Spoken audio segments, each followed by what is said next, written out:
Hello! One thing real quick.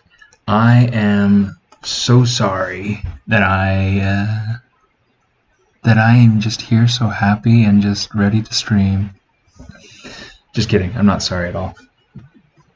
How's everybody doing? Let me know if you can see me, if you can hear me.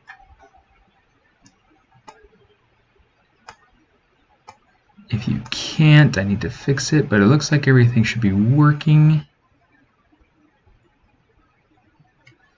Oh, Brazil. Went ahead and I got a special shelf for my monitor, so my monitor's up a little bit higher now, so I don't have to worry about my my neck being like this the whole time, and it's a little bit more comfortable to work with. Let me see. We need to go to not Pixelogic, Candyland 18. All right. Yeah, we have 4 people. How's everybody doing this week? It is a beautiful Friday evening. Okay, so this week, what I want to work on primarily is the environment part of the environment.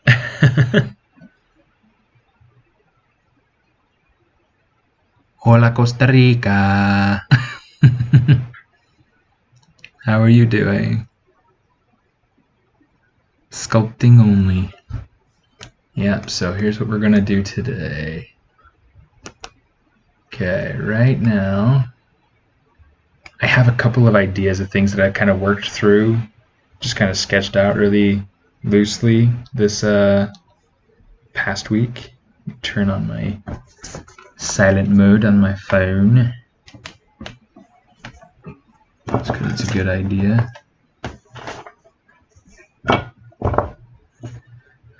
Alright, let me see. Ideas from the good old sketchbook. Let me see if I think I have it in here. And I do. Alright.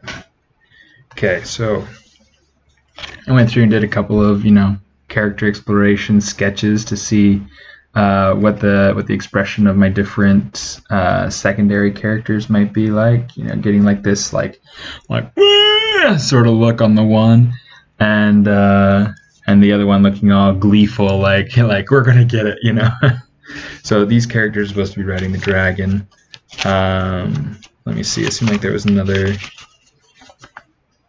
sketch exploration that I did, but maybe I didn't. Huh. Anyway, it had to do. Oh, that's right. It was a digital sketch that I did, dealing with the fish and redesigning the fish a little bit. Let me see if I can find that really quick before I dig too deep.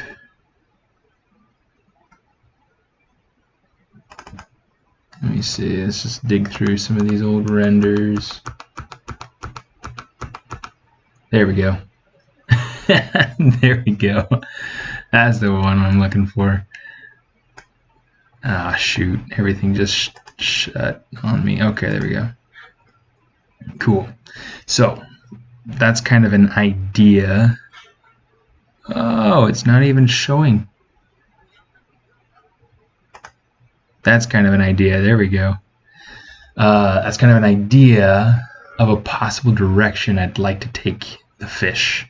I still have no idea if that'll actually be how it ends up, and I may actually go ahead and take the fish and kind of redo him a little bit just to make him feel. Yeah, the eyes are kind of weird. Trying to figure out kind of what to do with the eyes, but I like that better than this. This feels just like a little too dead. I want it to feel alive, and I want it to have like personality and character. So we'll see what we do with it. So, and right now I have like the standard fish, which has a weird material on it. Let's actually go ahead and we'll just say color fill object. There we go.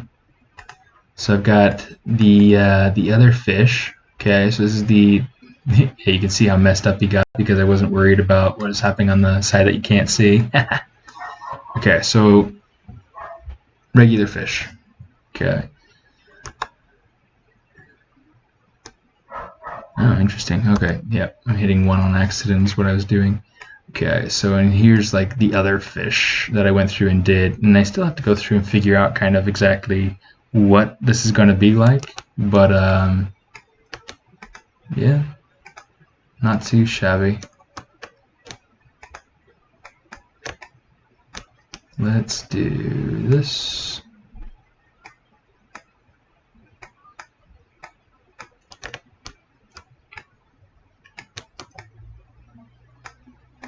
And then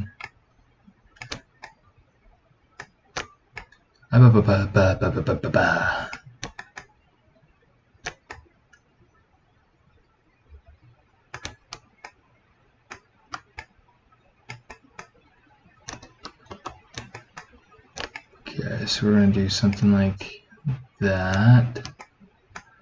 Let's get rid of that, rid of that.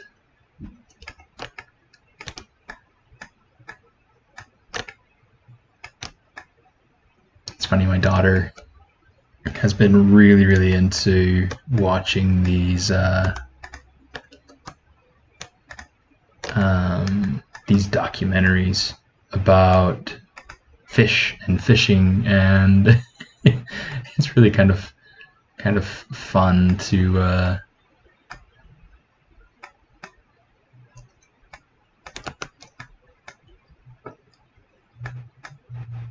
watch her watch these and to be so excited about them, because when I was in high school,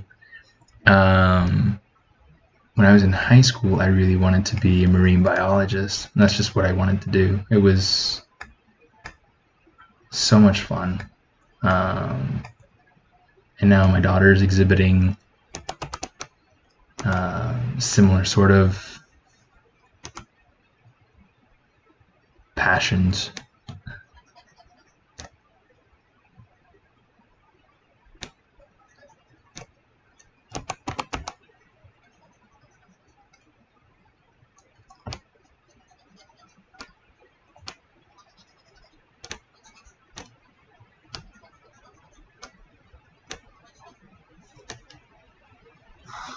Okay, let me see, polish that out.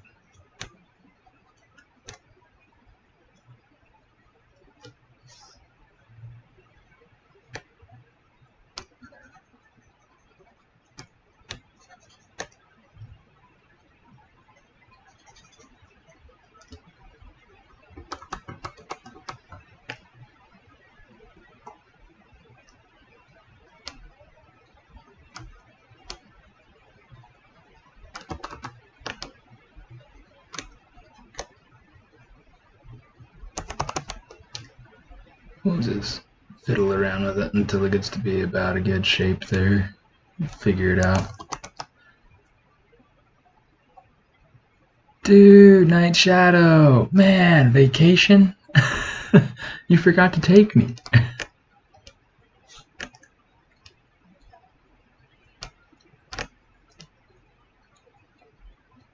I bet that was nice.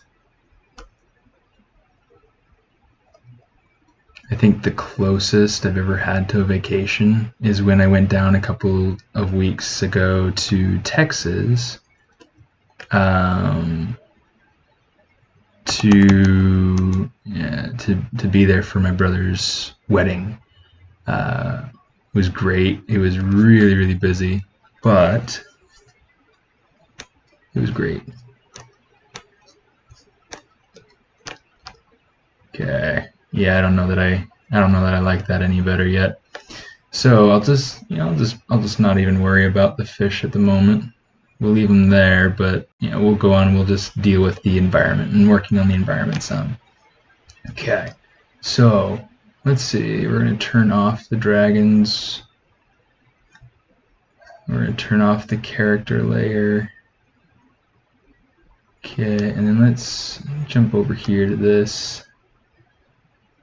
Alright. Okay, so I had a few ideas. Okay, currently, went to your grandparents' ranch in Mexico. A very good eye-opener to be grateful for what I have and where I am. It's very true. Yeah, we are very fortunate in the States to have what we have. But yeah, a ranch in Mexico. That's pretty stellar, though.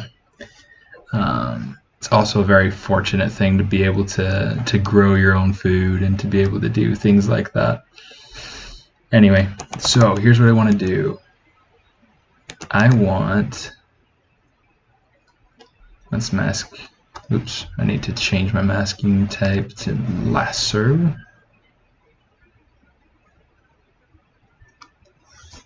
Let's make sure we got all that. Let's get that. Cool. Okay, so here's what I want to do. I want to take, actually I need to have this dragon on. Cool, okay. I'm going to take this. Oh, hey, look at that. There's another piece in there. Let's hide that bad boy.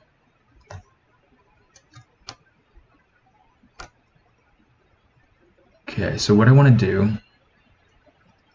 is I really want to start pushing shape. Okay, because right now it just feels too stiff and not designed enough.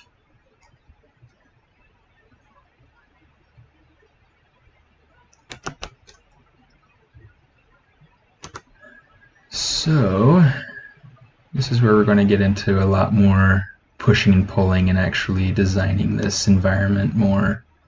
Now that we've started to get more of like the characters and the story in the scene, this is where we want to make sure that we are letting the environment support the story and having the environment help tell the story.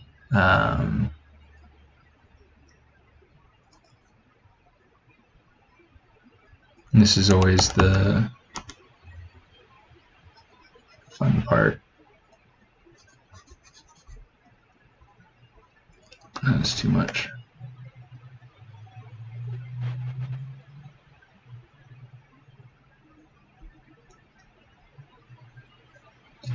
Okay, so one of the things that you can do, I mean, it's not as effective to me at the moment, but one of the things that I like to do, and I guess I'll do some of it in just a second, but you can essentially kind of just take your mask out pieces of the rock that you want to be able to kind of make into some sort of slope, and you can kind of like use your rotate tool and just kind of pull it out some. It's really, really cool. They make their own cheese, so naturally I had a whole lot of cheese. I would too.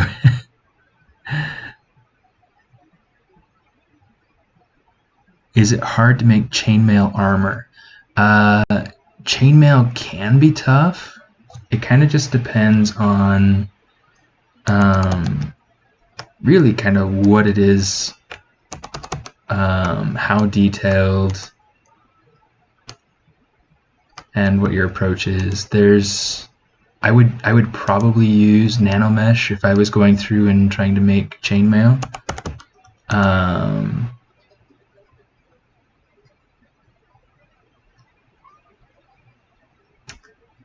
But I don't really do chainmail very often. In fact, I may have done it once or twice. Is that something like part of a project you're working on currently?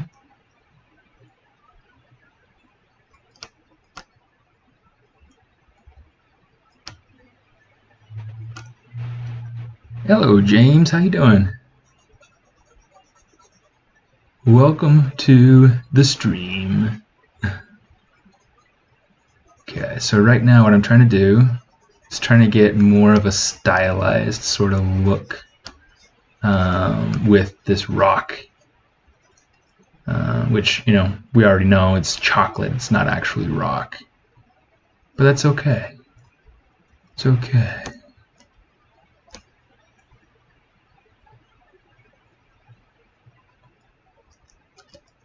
Don't want it to be that sharp up top, but I do want it to be somewhat sharp.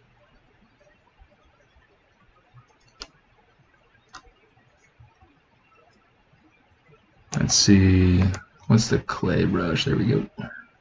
Oh, no color, please.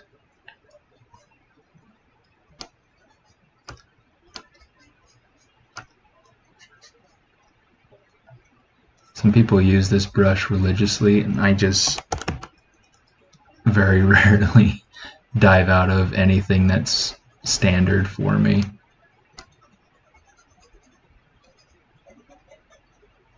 Which is fine. You know, most people are like that.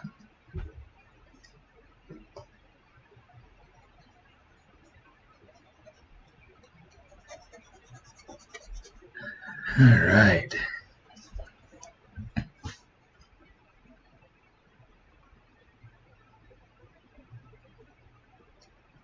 Sculptastic. That is a Sculptastic username. Yeah, I want to eat this rock too. Someday, when I go through and start to 3D print this this scene, it's going to be a little bit tough for me to not eat it.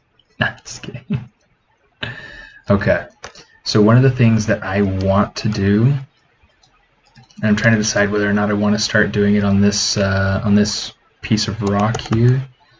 One of the things I want to go through and start doing is I want to start breaking out smaller chunks of rock to make up the one large rock.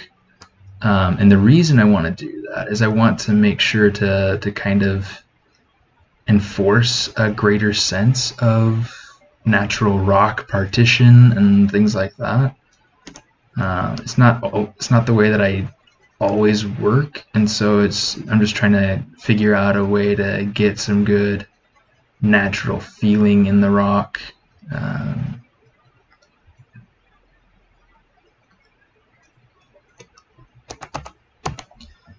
Let's do this. Let's go over here and turn on the AccuCurve.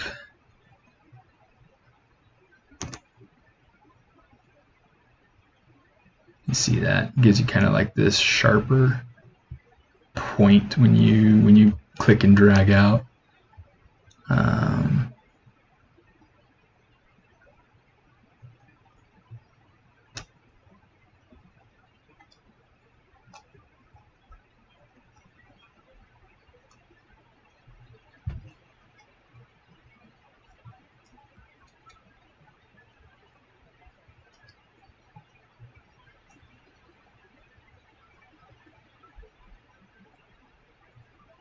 Okay, let's see. Let's use pinch a little bit.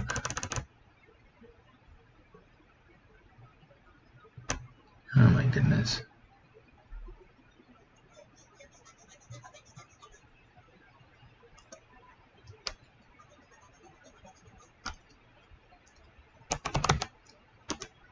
It's always kind of a battle figuring out exactly what tool you're going to use. Okay, not always. Yeah.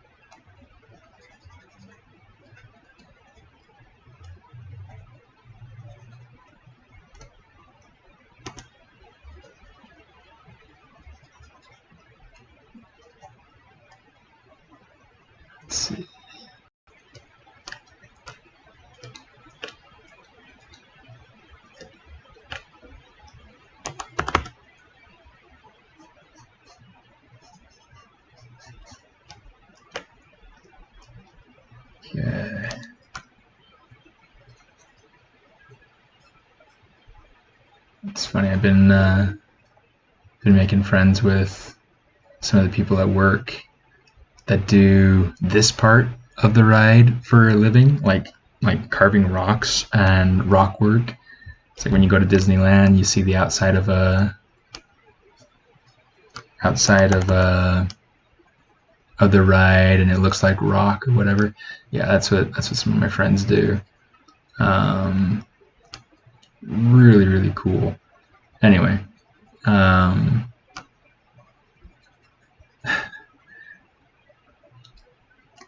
they'd probably see this and be like, dude, how did you get a job here? Just kidding. But they probably would be like, you know, if you did it this way, you'd probably have a little easier time.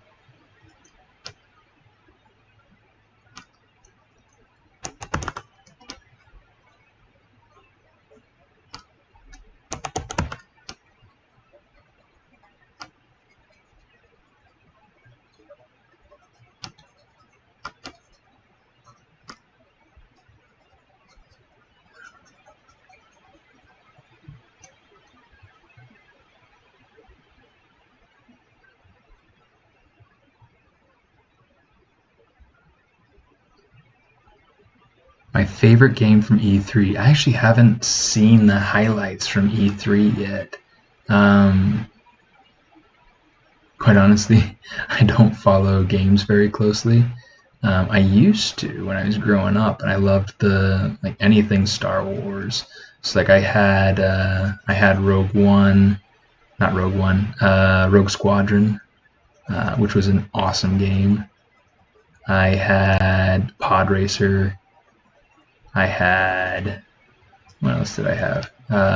Oh my goodness, there was this one that was like a first person shooter. Maybe it's third person, I can't remember. But it was this guy kind of wandering around. Yeah, I think it's third person actually. But that was a good game. And then yeah, after I came back to the States after living in Chile, I just didn't have time and didn't really care for video games like I used to. It was kind of interesting.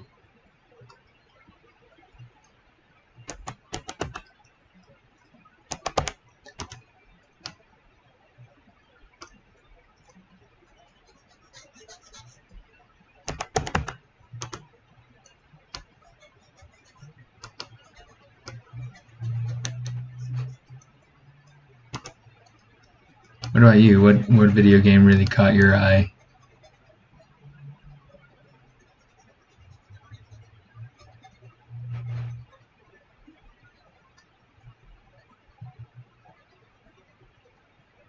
Oh yeah, and there was one called Battle for Naboo that I really, really liked.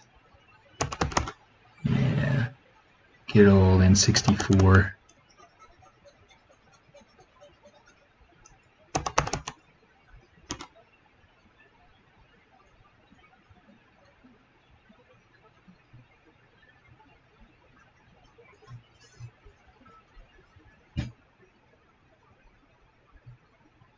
A netter. Catch lobsters for a living. That's cool. What's in your PC? A lot of software. You could try and use one of the slice brushes. That's true. Maybe I'll go ahead and try that. Well, the slice brush is actually, I probably will be using those at some point. Possibly during this stream, to be able to go through and split the rock up. And what that'll let me do is to be able to get that segmented look that I'll probably shoot for. Still not entirely sure though. This is getting me a little bit closer to what I want, so I might just call myself happy.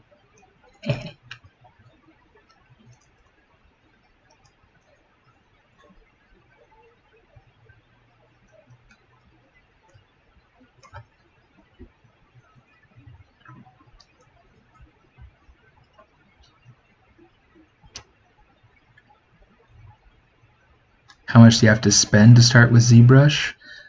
You don't have. It depends on if you have a computer or not. So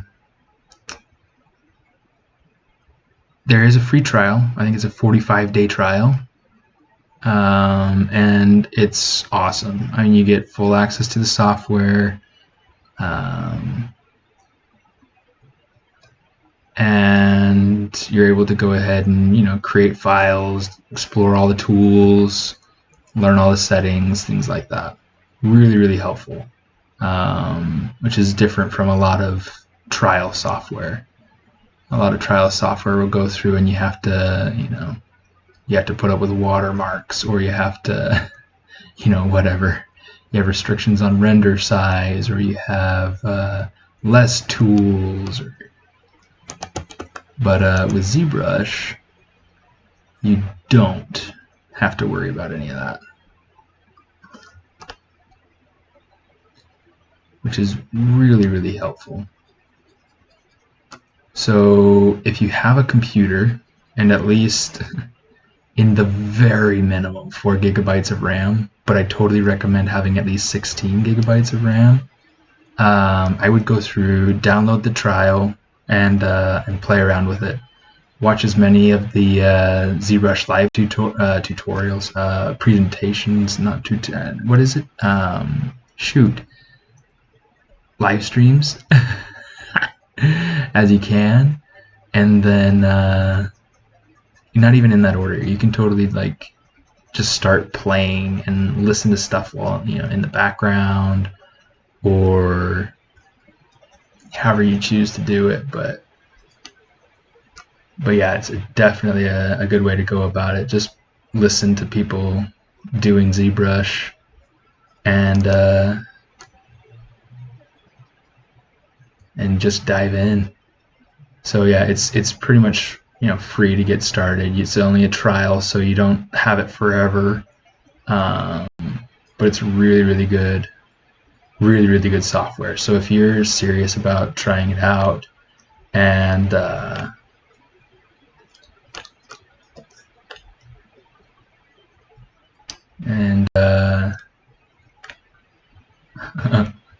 just did all that work on a side that I'm not really gonna see.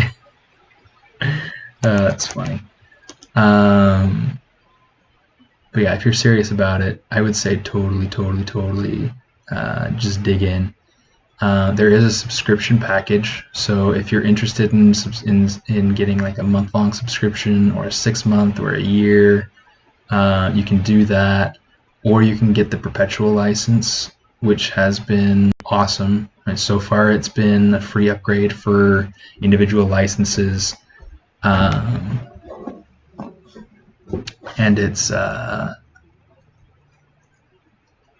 I don't know. I love ZBrush. It's been easily my favorite tool to use for work, for play, for just everything. It's great. It's great. I love it. Okay, hardware.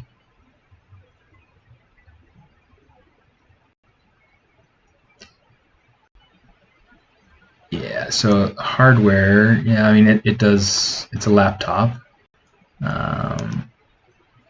16 gigs of RAM. It's got a GeForce GTX 1080 Ti graphics card, Core i7 7th generation, Intel processor, and then it works really well. I mean, I don't have to worry about a whole lot of lagging, things like that.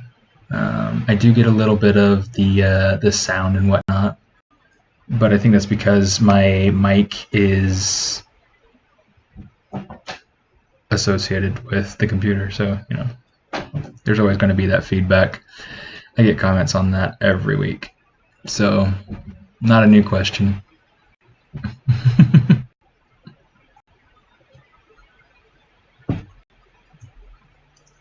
Hey, gorgeous.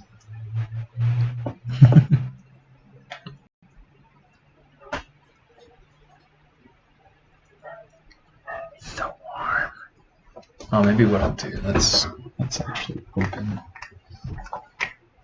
this, let some air in.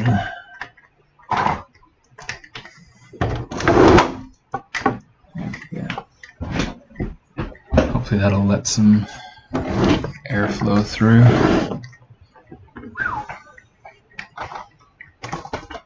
Cool.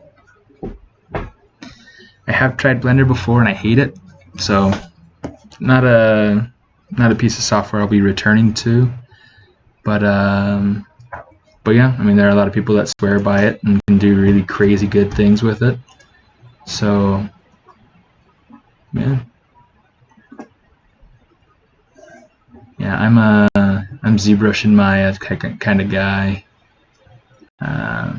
Here in the States and worldwide, Maya and ZBrush are industry standard for what I do and have done in the past. So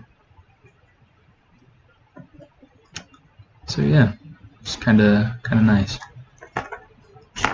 Started learning those when I was in high school. Well, Maya anyway. Started learning Maya in high school, and then started learning ZBrush on my own just before I graduated college. And it's been awesome. I love ZBrush.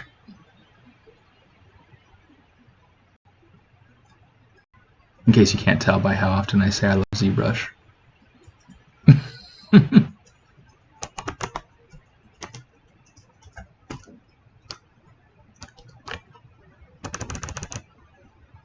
Come on, you.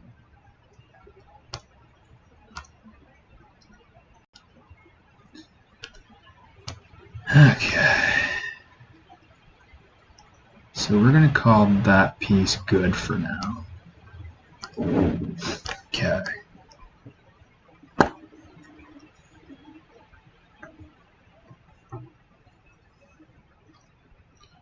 Yeah, you should totally try downloading the demo, the trial version of ZBrush. Try it out, play with it. It is awesome. Okay. So from here, time to start figuring out what to do with the rest of this. Okay, right now I have some very rudimentary shapes. Let's go in here and we're just gonna kind of push and pull and see if we can figure some things out.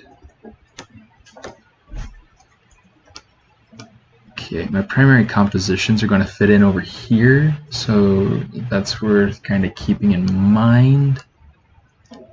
And I don't need this folder on at the moment, because all of that will probably get rearranged when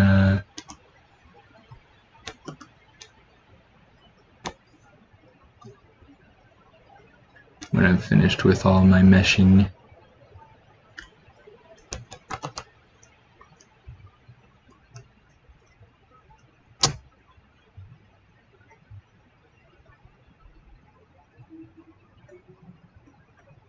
Let me see. Get my new.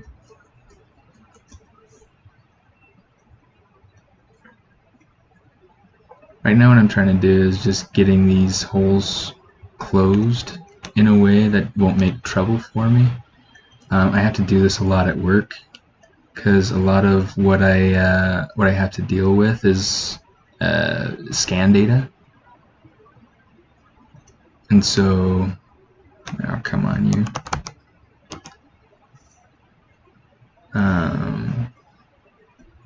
So when I'm dealing with scan data and or z-remeshed mesh or whatever it is that it may be, there are these funky little holes that show up, and they're not cute. Nobody wants to take their picture. And so you gotta go through and kind of fix it. And yeah, sometimes it just takes a little bit of playing around inside of with the ZRemesher, and that usually works pretty well.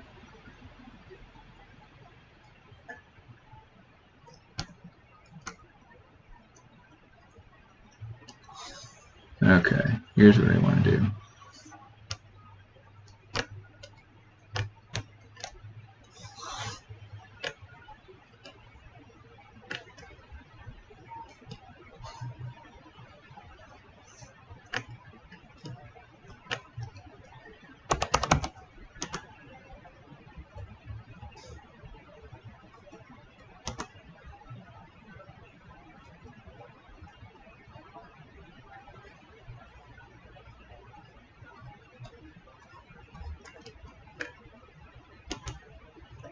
Okay, let me see.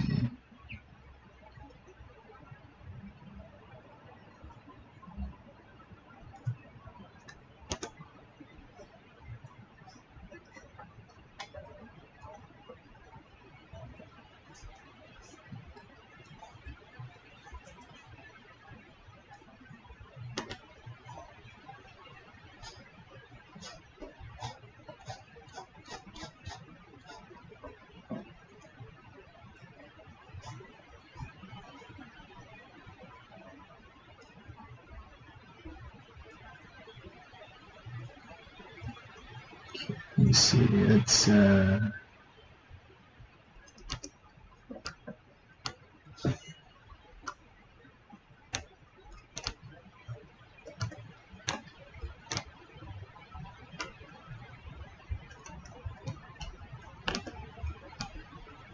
actually, since that's the part that we want to move, let's move it back here.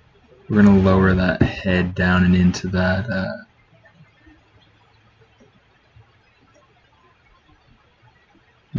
dip a little bit. If it'll let me. Okay.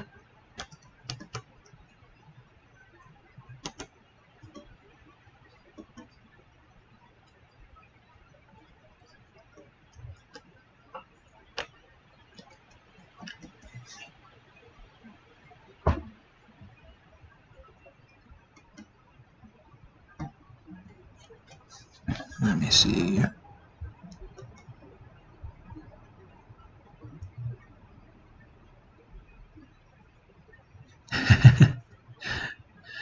Yeah.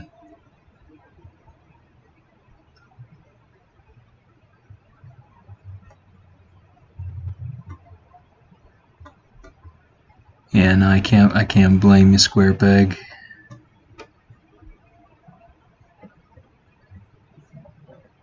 How do I fix that? How do I fix what? I think I missed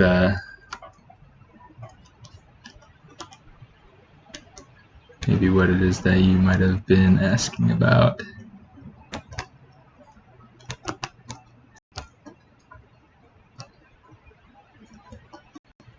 Okay. So this guy right here, let's actually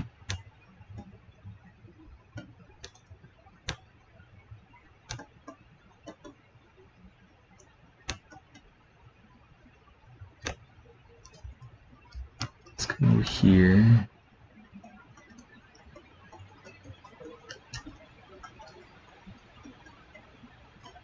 I want to give him a little bit more bend in his snout, so he's got like more of a dip. The holes in the mesh. Okay, so the holes in the mesh I fixed using ZModeler. I'll have to show you again in a minute. There'll be another opportunity. Let's go to transpose master. Okay, so essentially what I did is this tool, really cool tool. I love ZModeler. And I used it to be able to get.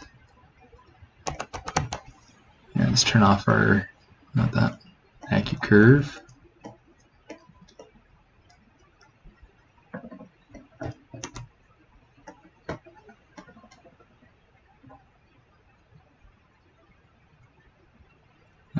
cooler. Oh, okay, let me see. So we got something like that going on. This kind of coming up.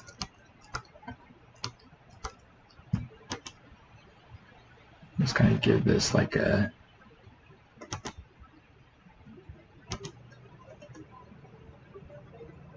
kind of like a twisted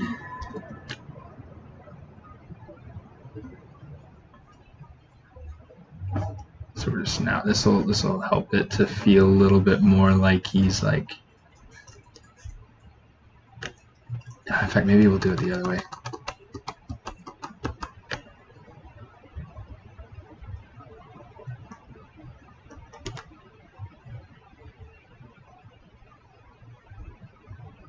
So help it feel a bit more exaggerated in expression.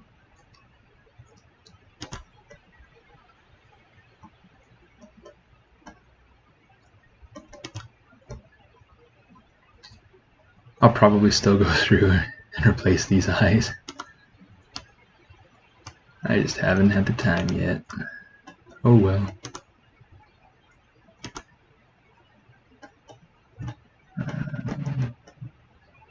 Let's kind of make this a little bit bigger.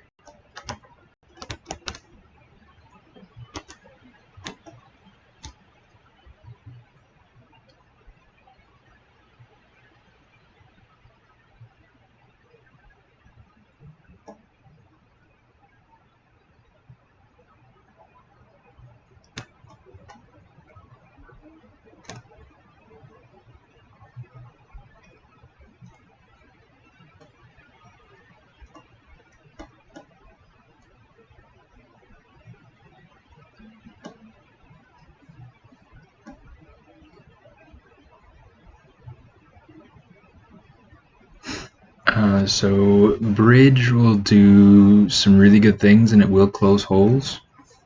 I use Bridge a lot. For this particular one, what I used was Collapse.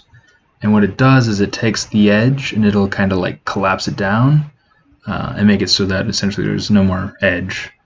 Turn 2 points into one. And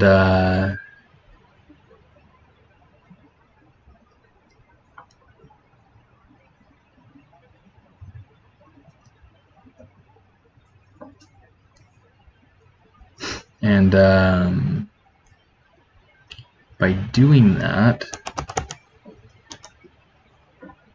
I'm able to eliminate holes manually and under my own control. There are also like close hole functions which will give you triangles for sure. So if you don't want triangles, you'll want to control that some and make sure that you're, the stuff is happening the way you want it. You'll have to go through and do some quick manual topology tweaking, but that's okay.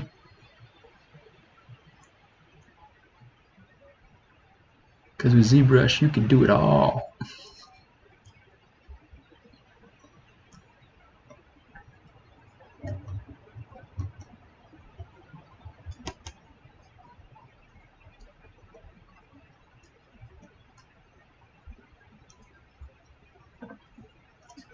Dang, that's a paragraph. Yeah, you're right. Might be a niche question, but at the end of each day at work, I feel like I spent all 8 hours on too little progress. But I'm not sure where all my time is going.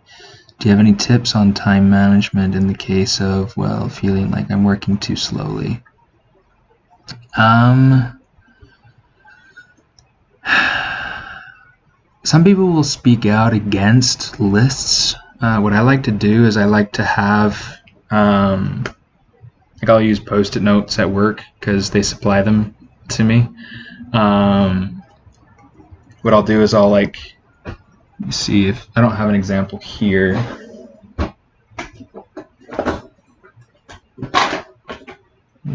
Do you have a little post-it pad? There's that thing. This might work. Okay. Okay. So usually what I'll do is I'll have like a little post-it pad, and I'll write. So like this one isn't sticky. This isn't a regular post-it pad, but so like there will be the sticky side. That sticky side I want to be able to stick to the edge of my monitor, and so I'll write maybe like my lists right there. Things like, if I'm working on a specific file, like if the file number is 01 or 06 or 012 or whatever the number is, I'll write it along the side that has the sticky on it, and then I'll put the sticky on my computer monitor just off to the side where it's not interfering with my vision, with what I can see. And then I'll take as I finish things, I'll go through and I'll mark it in green with a highlighter, and it's just kind of a good way to be able to understand or like visually portray what it is that I'm completing. It also helps me, it helps me to be able to maintain my focus while I'm working a little bit better, because I don't have to worry about remembering what it is that I've done and not done because I've written it down. So lists for me are really, really helpful.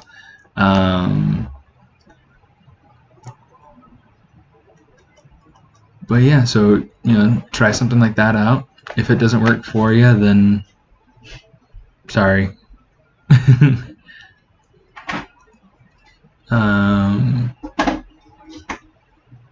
And then at the end of the day, you can look back at the green marks. Like if I have like on my list, like if in my notebook, if I write down something that I need to do, if it's something I need to do, then I mark it in yellow. I highlight it in yellow. If it's just information of stuff that I need to know or need to remember, I'll write it. I'll highlight it in blue, like a light blue highlighter. And then if it's either like an important deadline or something I don't need to do, which is kind of contradictory, but it's easy. It grabs my attention. I highlight it in pink. It's rare that I use pink, so it's pretty helpful. It's pretty helpful to me, color coding my tasks, color coding what's done, what isn't done, and kind of keeping those to-do lists. It works really well. Keeps my mind clear and focused. Also, it's like one of the things that I like to do, if I don't have a really strict deadline, I'll listen to something educational. I'll listen to TED Talks, or I'll listen to science videos, or things like that where they're explaining things that I want to know and that I can actually kind of pay attention to. Obviously, when you're working, you can't just be glued to the wrong part of the screen, but it's nice to be able to listen to things that help you grow intellectually and kind of stimulate the smarts. But if I'm under kind of a tight deadline and I have a lot of things that I want to get done for the day, instead of plugging in something like a TED Talk or technology videos or whatever it is, I'll plug in something more like music, just music. If music with lyrics is getting too distracting, doesn't usually, but if it is, then I'll turn on something with just kind of like an electric groove, just instrumental sort of. Sometimes it gets kind of weird, so I have to search around a little bit for some music that isn't distracting, but yeah, music has been really, really helpful to me.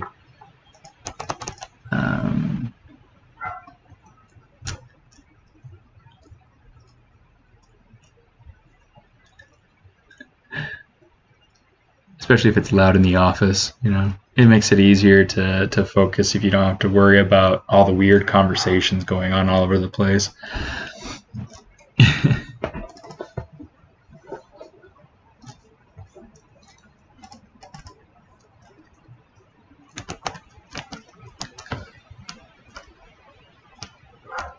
Yeah, right.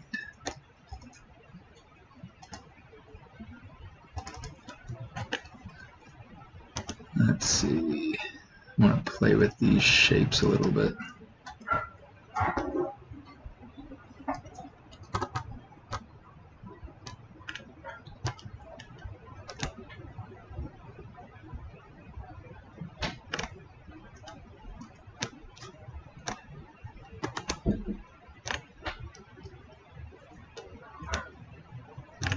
Let's see.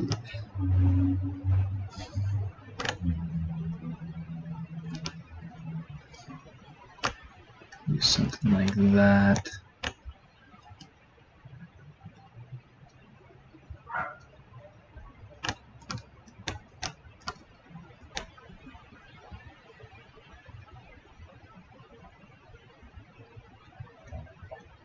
I didn't even think about those, but we want all of those to be masked. Okay, now we're good.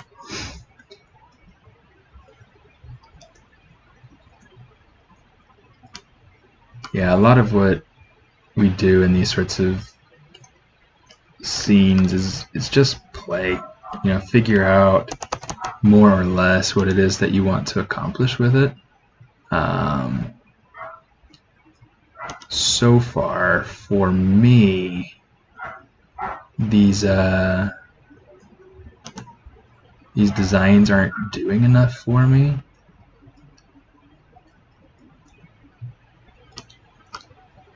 So I'm just trying to like play around some, figure stuff out.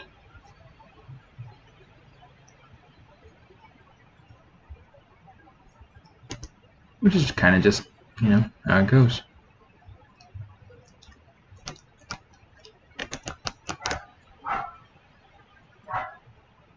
One of the things you can do is if your mask is kind of distracting, you want to see a little bit better what's going on with your... Dude, keep bringing the paragraphs on. I like it. Take a crack at that. I'm still, I wouldn't say part of the industry. I work at somewhere called Roblox and just make games on location. The skill level around these parts is maybe several multipliers down from serious hardcore work, but hey, I'm shooting to make myself more efficient. Hey, that's a great goal. I'm pretty sure I applied to a job at Roblox at one point. I couldn't tell you for sure, but I'm pretty sure that I did. So yeah, hopefully they treat you well.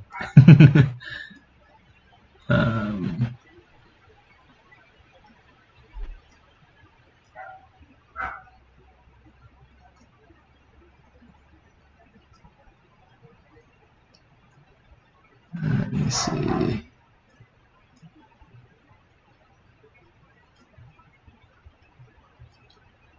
I'm trying my best to like keep this clean without messing up my shape flow too much. It's kind of tricky with how, so like the cones, the waffle cone horns, they're very low poly right now, which is good. You know, it's very helpful to me to keep it as low poly as I can for the time being, right?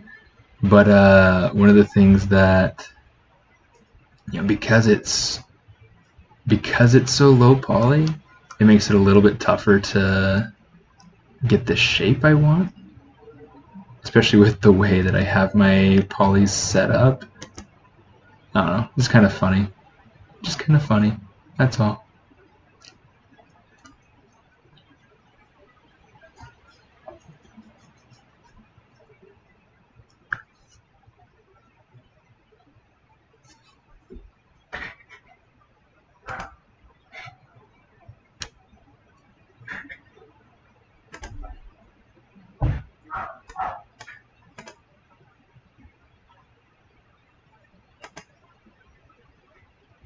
Hey, that does kind of look like my my dragon. That's kind of funny.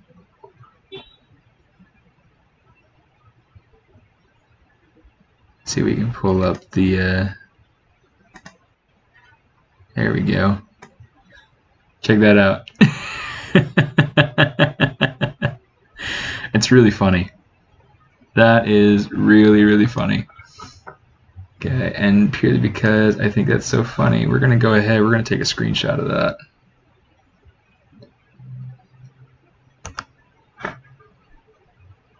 Fever the Ghost.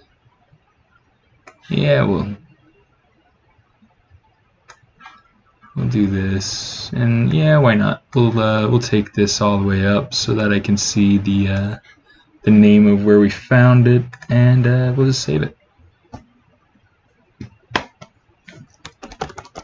Dragon, ha, ha.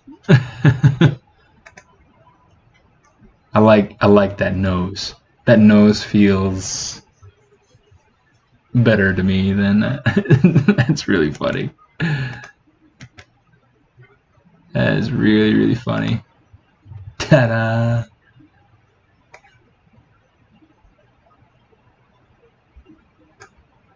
Okay. Yeah, the eyes were pretty great. It was fun.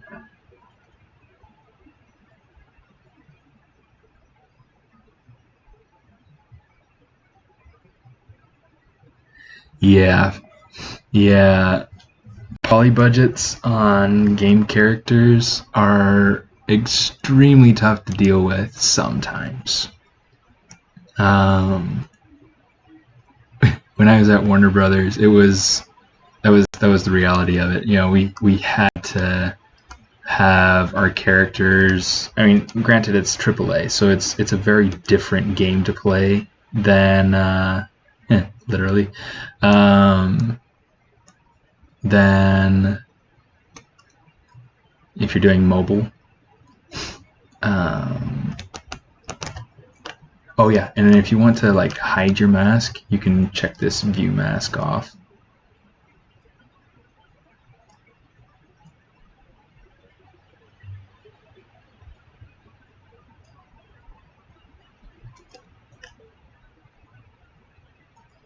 Okay, so what I want to do is streaming this late. Yeah, I'll be streaming even later. I've only been going for an hour. Are you complaining? Undefined instrument. Okay, so no, it's not that page. What page is it on? I went through and did kind of a little bit of exploration with my dragon. I'll show you the sketch real quick. You see that? I really, really like how that turned out. The eye shape. I like how friendly that is. It's kind of hard to see. Maybe let's do this. Texture, import, dragon. Actually, I might have already. Nope, I didn't. Okay. Texture. Add to spotlight. Okay, so you can see that now. Okay, really, really friendly. Went ahead and I did an extra large sketch to kind of be able to visualize that better.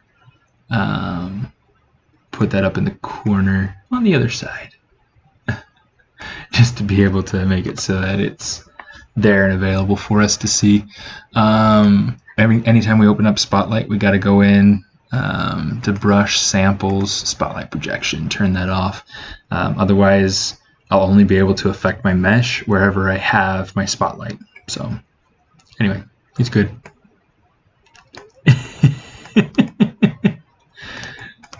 It's good to have you. Good to have you, Undefined. Okay, let's go ahead and we'll send this back. Okay, so watch and see. Let's see how drastic the change is in this dragon. This is gonna be so cool, guys.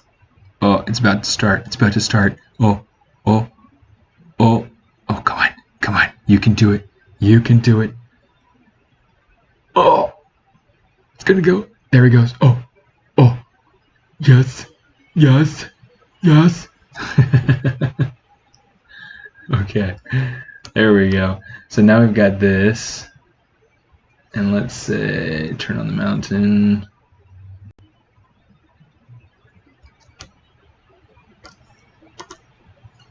And let's play with the mountain a little bit.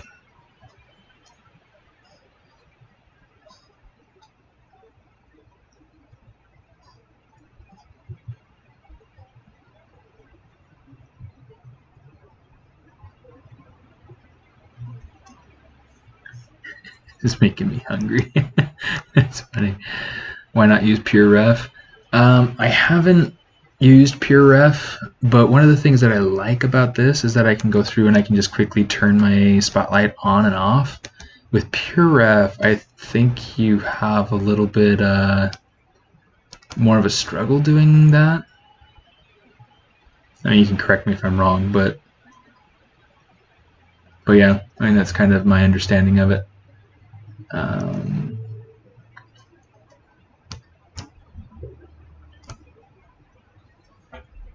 Let me see. I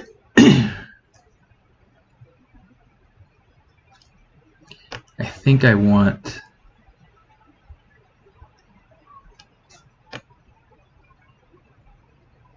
this part maybe to go a little bit bigger. Let's exaggerate it some more.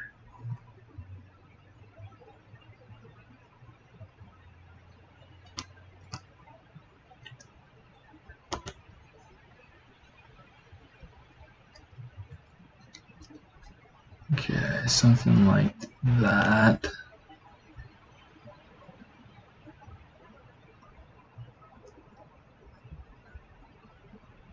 Yeah.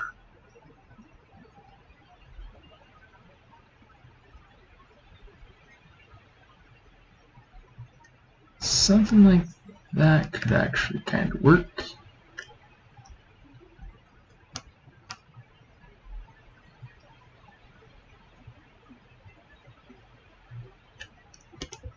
It's funny because like typically you don't want stuff stretching and skewing and being all wonky, but for this particular style, if I'm careful with it, it could actually be really beneficial. Beneficial to the design, to the appeal. I have to be extremely careful with it, but yeah, and I really want to get rid of that eye. So let's go ahead. Let's do this again. Yeah, I got to figure out something to do with those eyes. Okay, so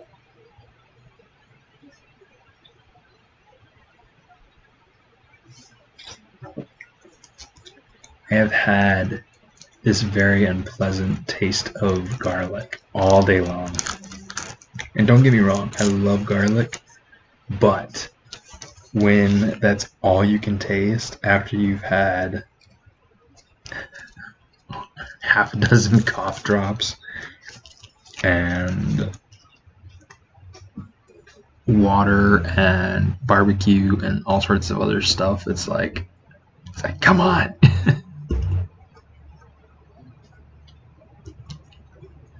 Okay.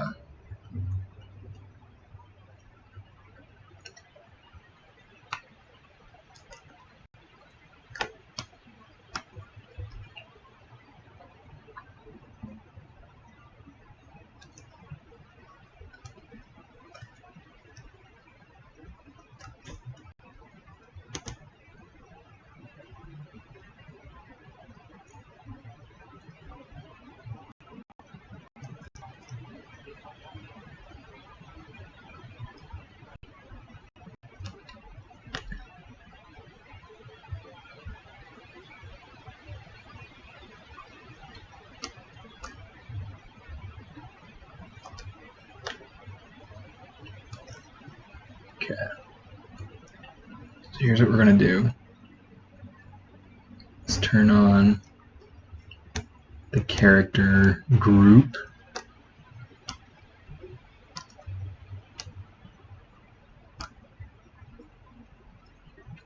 And let's reposition him.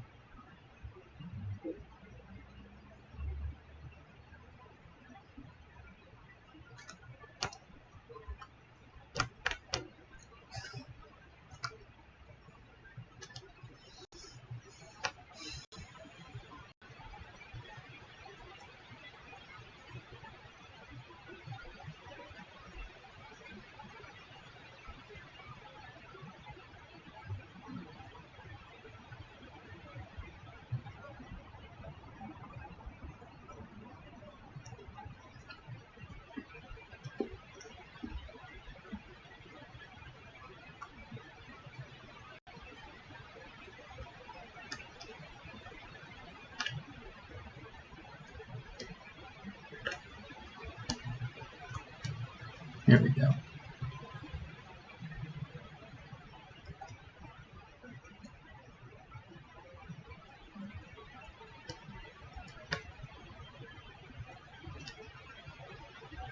Mm-hmm.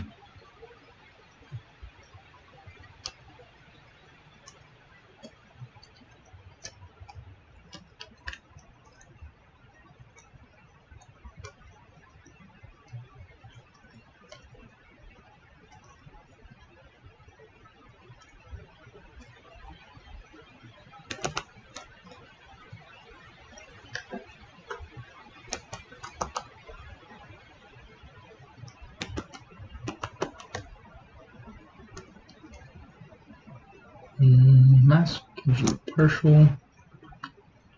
This is one of my favorite tools, guys. Okay, essentially what I do is I'll mask an edge loop, and then I'll use that to be able to move and make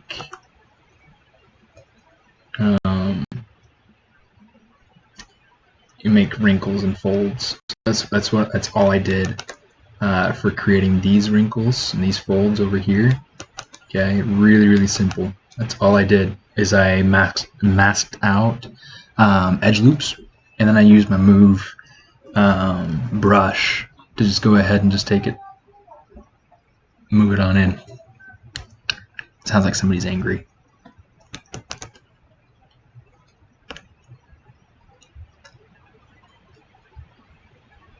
Okay. Yeah, it works really well, and the best part is that it really just kind of gives you this like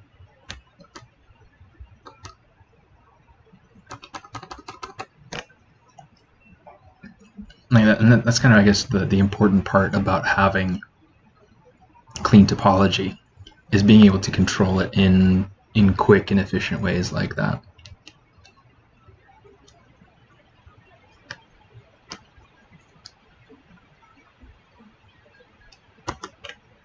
Okay.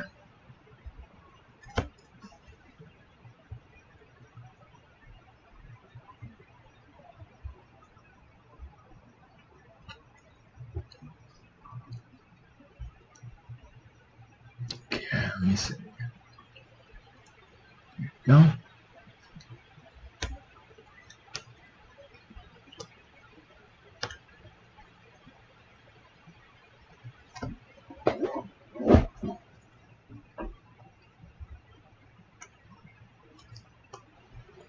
I think that if I can get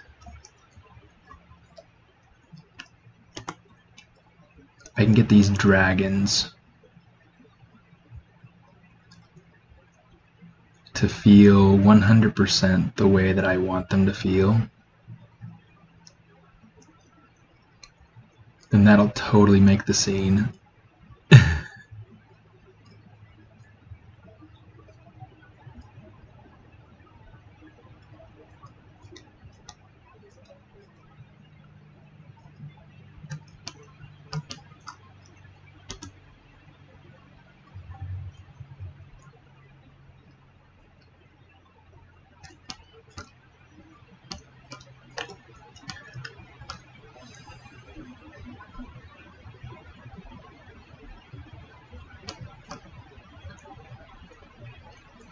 You can see I did the same thing with the folds around the arms and around the elbows. It's all just a matter of controlling how those folds, how those edge loops interlock and overlap, and that'll help to create a really nice kind of fold effect. You know, skin kind of folding in on itself.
Okay.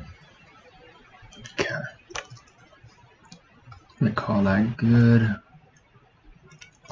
Now let's watch the magic happen. Oh. Takes a while.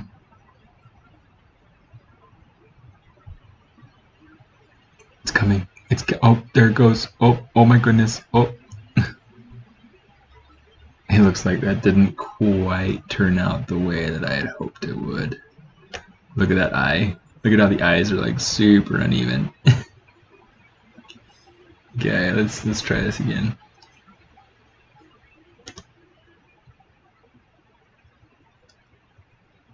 Let's try that.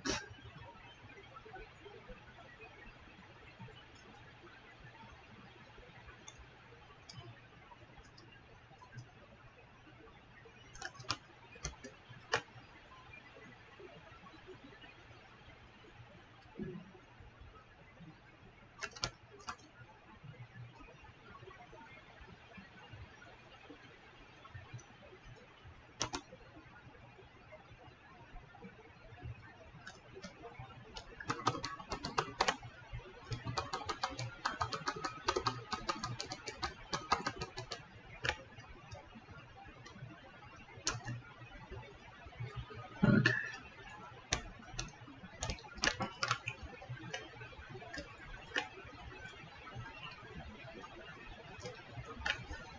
Okay, let's try that again.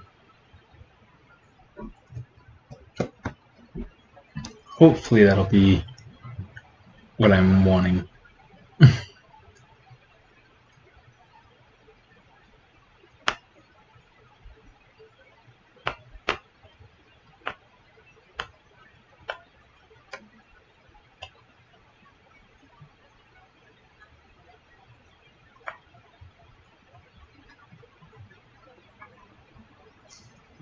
Looks significantly better.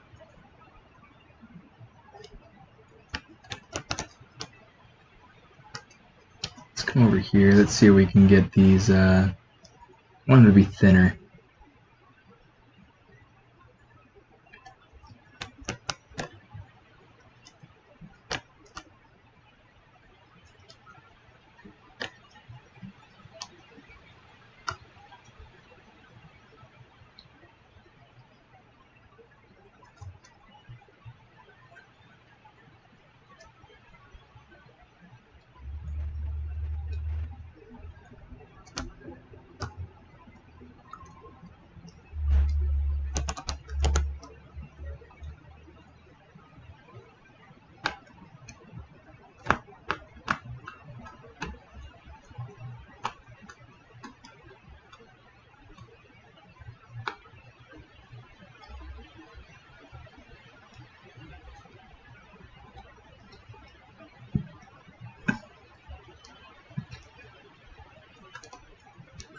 Alright.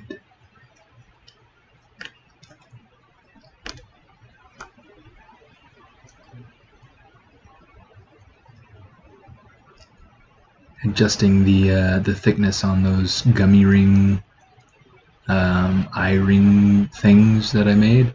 I gotta kind of go through and kind of adjust other things too to be able to accommodate that change.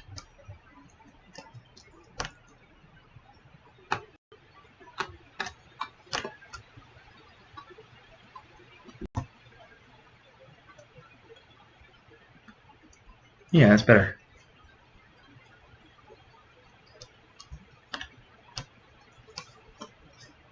Okay. So now we have this.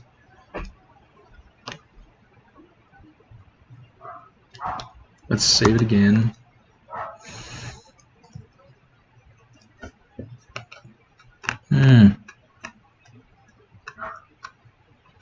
Skip frames. Is everything still going all right? Is everything still streaming all right? Want to make sure that it says my my OBS is telling me that I have 2 skipped frames, which is kind of a big deal.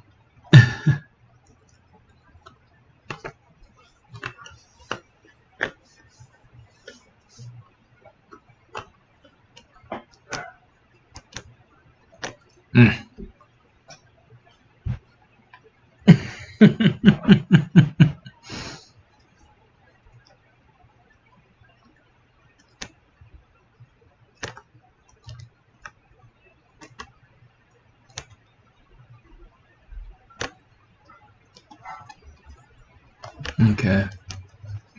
Well, if anything feels like it's kind of off, let me know, because I do want to make sure that you guys have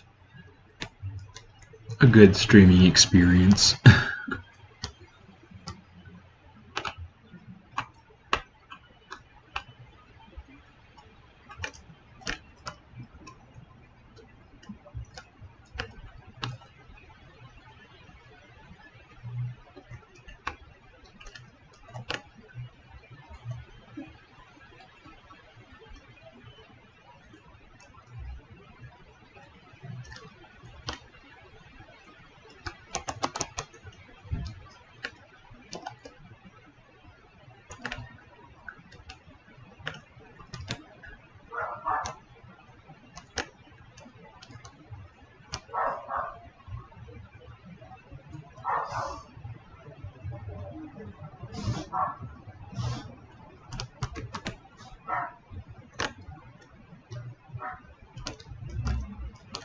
This one too.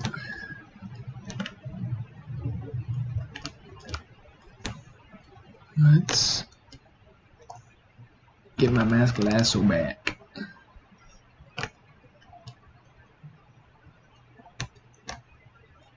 Okay.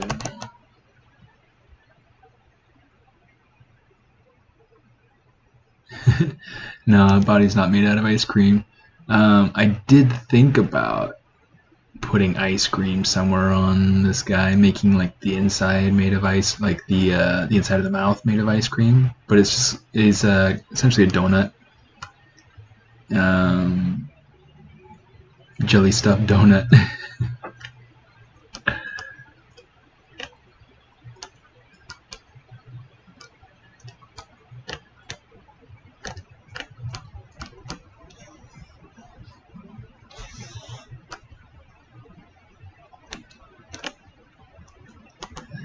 Let's move this up.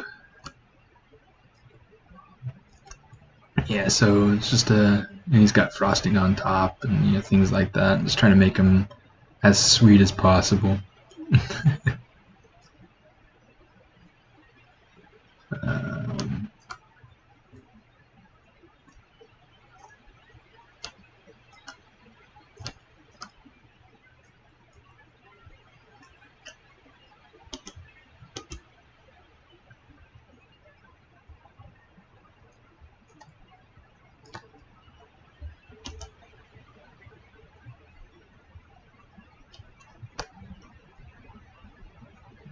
Just gotta fix some shapes overall.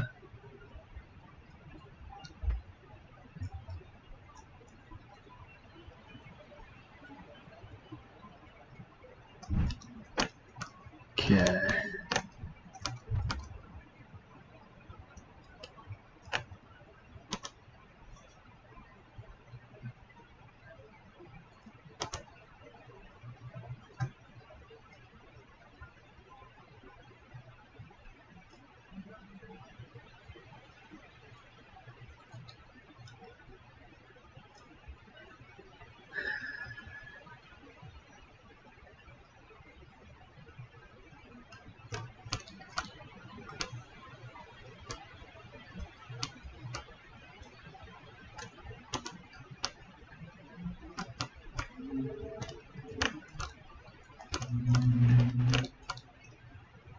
Okay, that's definitely a lot friendlier.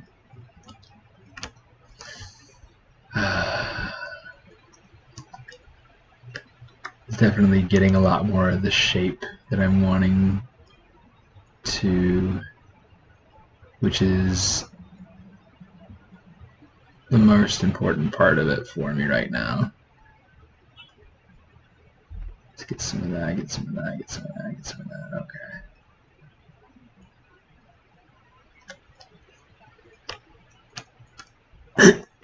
Okay. Oh, yeah. Gotta get this right.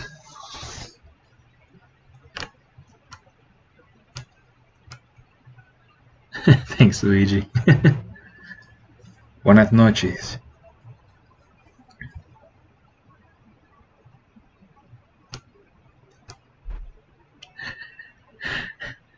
For the longest time, I thought I was going crazy thinking it looked like food. Yeah, no, it's very intentional.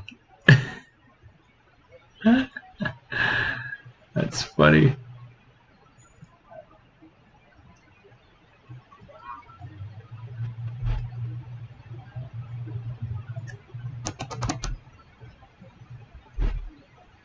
Yeah, so the reason why he's made out of food is because he's supposed to fit into a Candyland style world, which is why I've got like a mountain made of chocolate, and then so many other things kind of going on with my scene.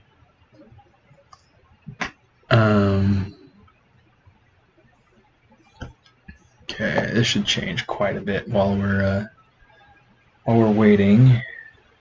But yeah, there's a tree in the scene too that's actually supposed to be topped with cotton candy. Oh, that's actually maybe like too much. That's those horns I think are angled up too much. Let's over here, movie timeline, shows, load.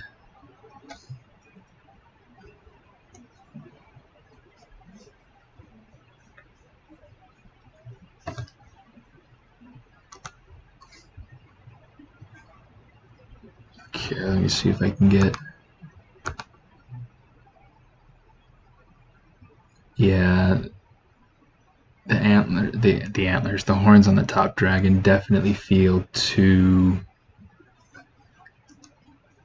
big, like up too high.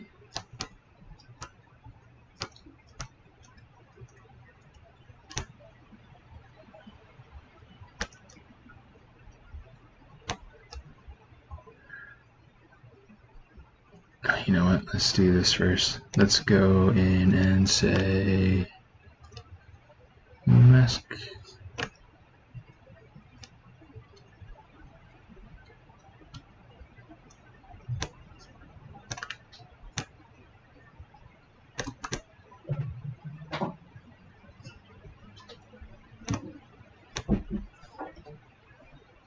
Actually, this is what I want.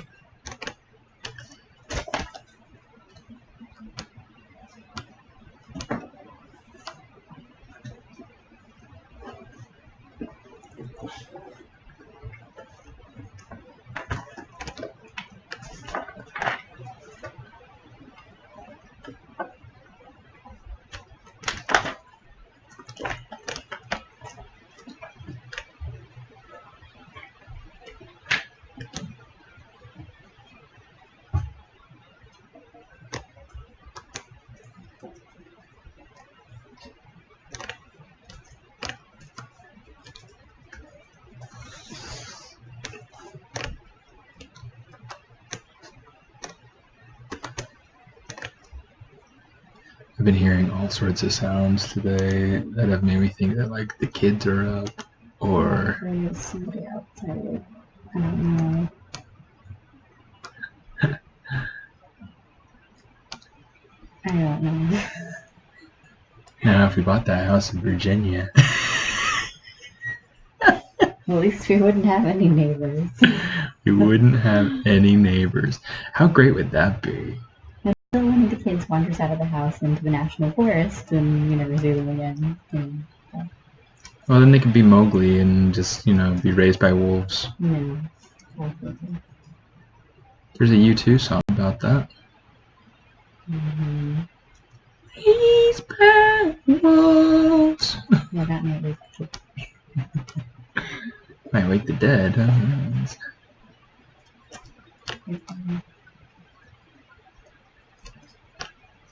It's like mostly I don't mind living here, but sometimes I do.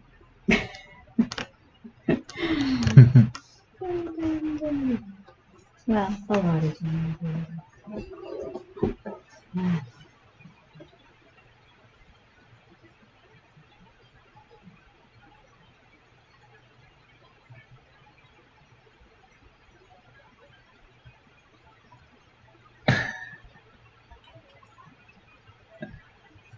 Gotta turn what way?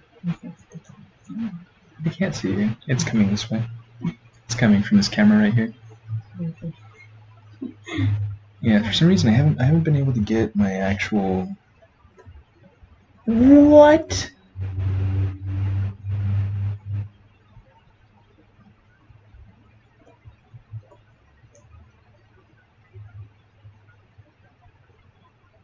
That makes no sense. I didn't. Just skip it. Just skip that. Just skip it.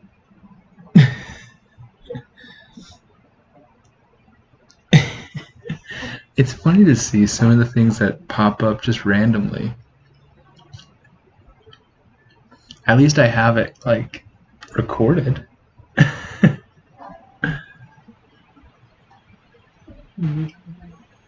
Oh, for real? That's funny. When I dress up for that, I was there with the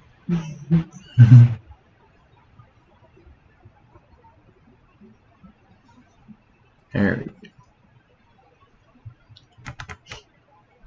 Okay, the rest of it should be fine. We're good. All right, here we go. Okay.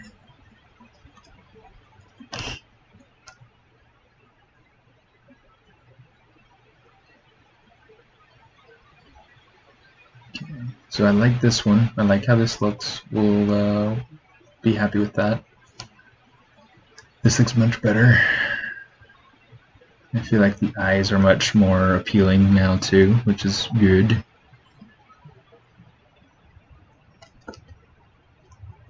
Okay. So let me see. What materials do I have? Droplet. Interesting. Okay. Okay.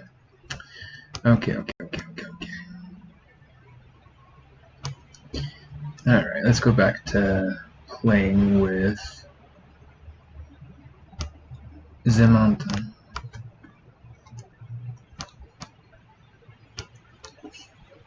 Let's go in and turn it on and off occasionally to be able to get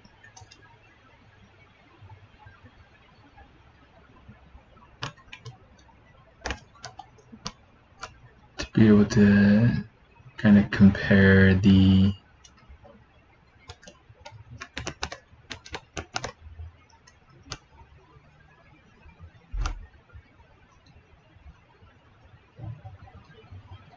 way that the dragons are posed with the scene, and if I need to repose the dragons or whatever.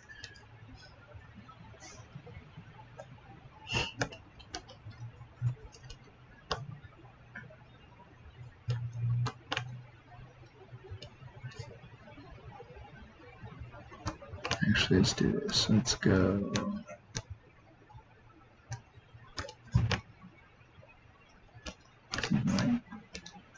Sounded like fireworks, possibly. Disney? Yeah. Did you hear it? No. No. I just started my pictures. Listen.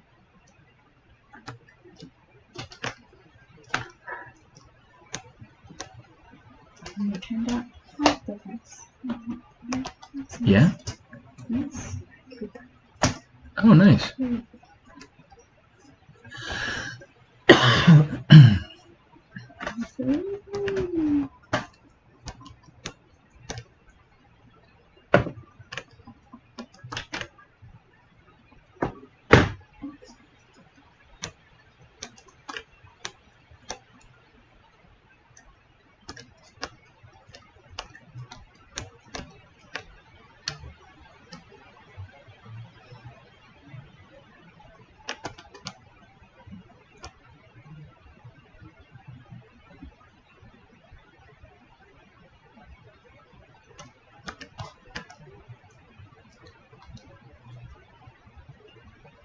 Let me see.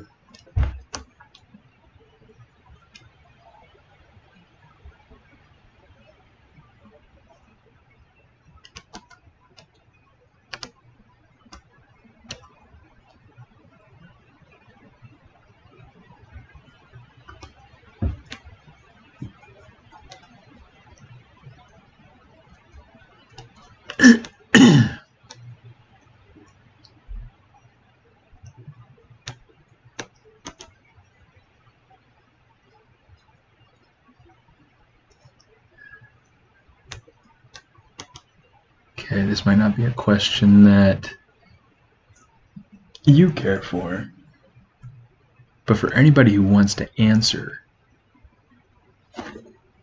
what's a superhero that's had like way too many movies made of them or way too many comic adaptations made of them that you just can't get enough of?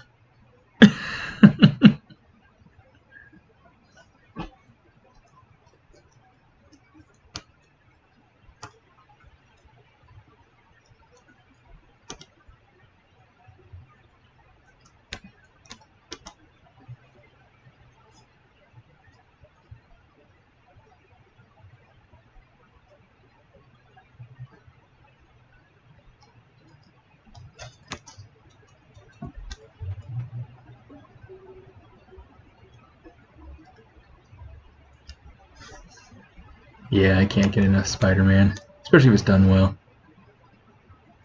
I was actually talking to a friend earlier about Spider-Man and which Spider-Man's the best, and of course, you know, each one has their strengths and their weaknesses, but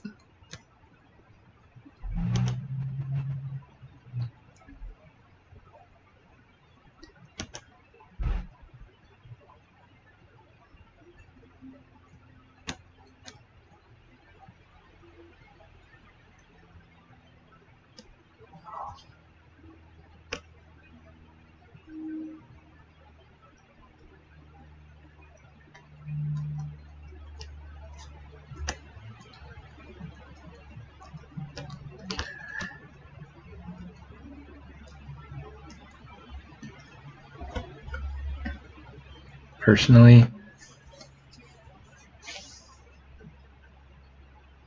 there have been very few occasions in which I think Batman has worked out all right, but I love Batman.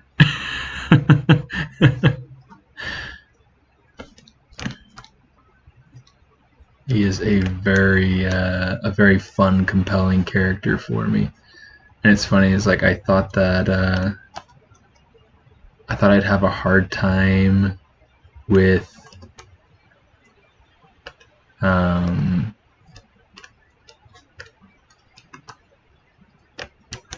Gotham, just because it's so different. It's like so radically different. But no, it's good.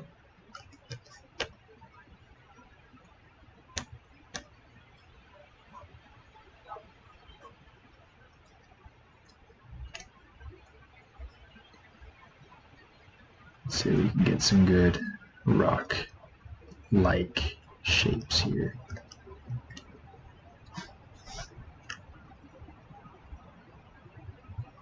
Sometimes it's just a matter of masking things out and moving it around.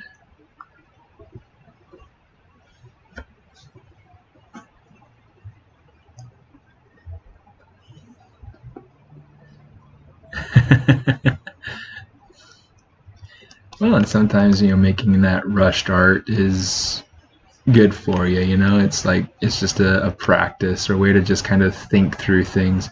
Like, I know a lot of people who will use sketchbooks like their tissue paper, you know, during cold season. You know, they'll go through sketchbooks really, really quickly. In fact, I have partly adapted just using a clipboard with paper, like printer paper, because yeah, it's so much cheaper in the long run to just go through sheets of paper rather than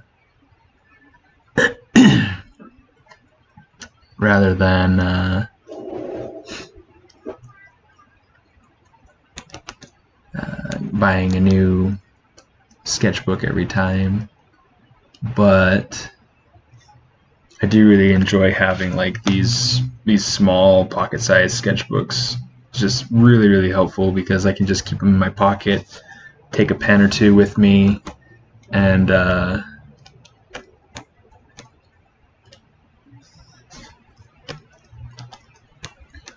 I can just you know, sketch whenever I have ideas. I keep it by me at my desk at work, all sorts of stuff. And so whenever I get an idea, especially if it's something that I'm working on, I take quick, you know, stop whatever I'm doing, kind of pull myself aside and make my, you know, just kind of like scribble it down, just whatever the thought is. Sometimes these sketches come out really terrible, and it's just a way of being able to get the idea out. And sometimes, kind of like what we have up here in the top right hand corner, like the sketch from my little sketchbook was really tiny. Then I went in and did a bigger sketch to kind of think through it a little bit more. It didn't turn out as appealing as the little sketch, but you know, that's kind of just how it goes. You like the cast for the next Batman? That dude is really good acting. Are you talking about Robert Pattinson? Robert Pattinson? He's the next Batman? He's the next Batman. We call him the Hair.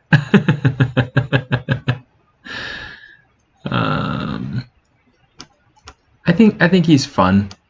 I've seen him in a few things that I really enjoyed. He's not my first choice for anything, really. But you know, he's fun. Nice guy. I'm sure he'll have fun with it, and people will have fun with it. So I'm sure it'll be good.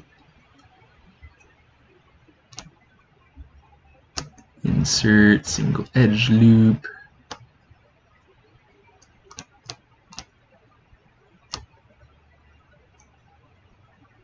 Oops. In fact, here's what we can do. We can just come over here and we can say scale, edge loop partial. That feels a little bit too not right. So let's do something like this.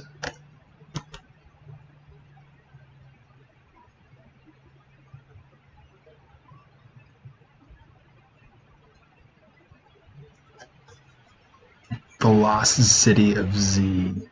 I've actually never heard of that one. I have seen part of what's that one with Reese Witherspoon? The Water for Elephants, like Water or something. Yeah. He did a really good job in that one. I didn't see the whole thing though. We saw like part of it. But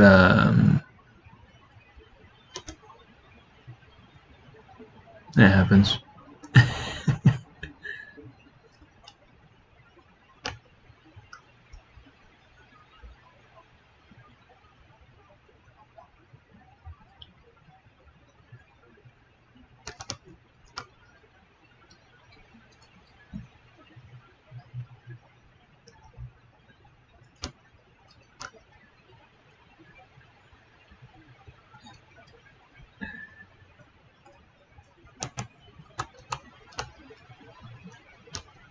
Okay, so let's go ahead, let's say mask that, invert. This is just a way I can go ahead and I can kind of butt edges up against each other, give myself some kind of almost crack-like shapes. And that should hopefully give me a little bit better of a look for what I'm trying to go for. Yeah, I am actually quite interested to see how Robert Pattinson Batman will go, because I think that stylistically it could be a really interesting thing. I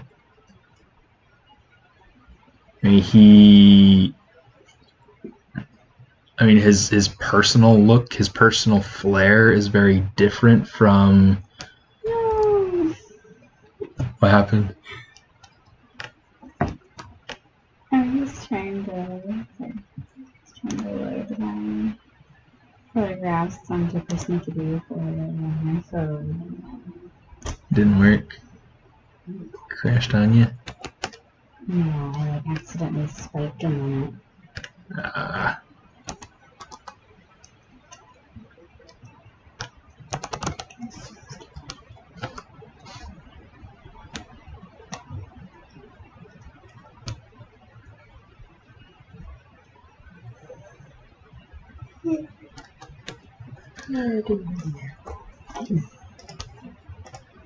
Nap sounds nice. We should do that tonight. You know, like the nap thing.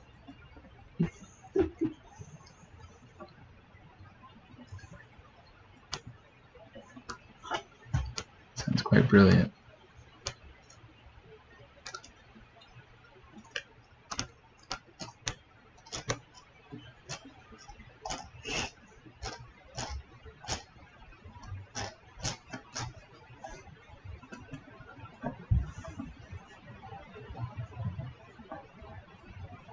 This close eye you speak of. It's this, I hear it's like this, I don't know, like physical regeneration of energy. I don't know. It's kind of cool. Like it's like plugging your phone into the wall, except you don't have to plug yourself in. You just kind of like horizontalize on a soft, cushiony surface and close your eyes, and before you know it, it's like 8 hours later and you're up and you feel like something better, you know? It's most of the time anyway. Yeah, I hear. That's what I hear.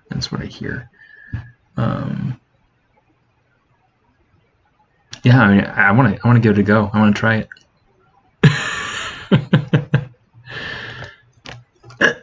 What would a commercial for sleeping be like?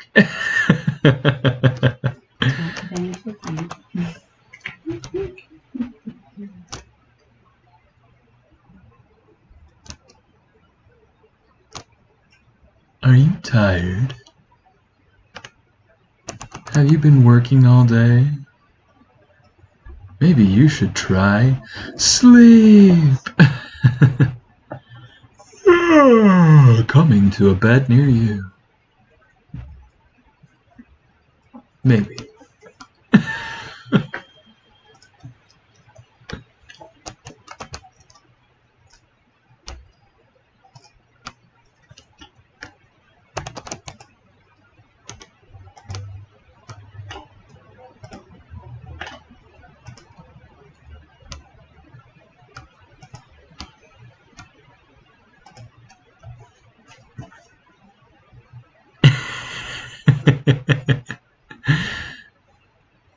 Yeah, sleep deprivation is dangerous. Looks at bed. I just see more 3D modeling material right there.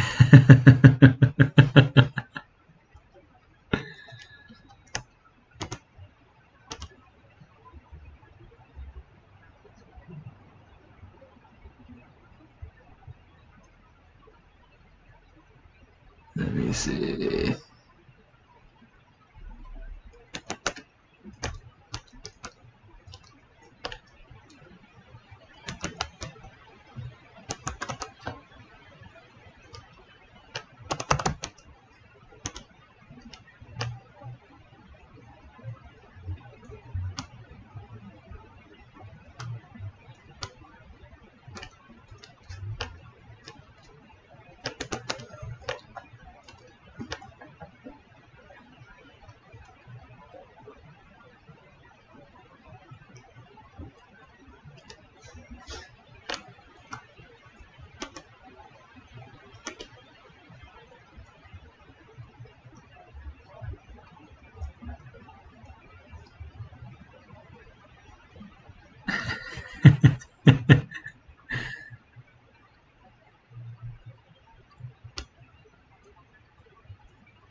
7 hours of sleep sounds nice.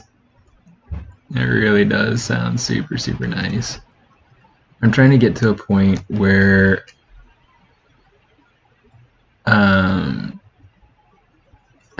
I mean, I would like personally to get 8 hours of sleep every night. Choices I make involving most often ZBrush and work and things kind of keep me from that goal. I usually get between 5 and 7 if I'm lucky. I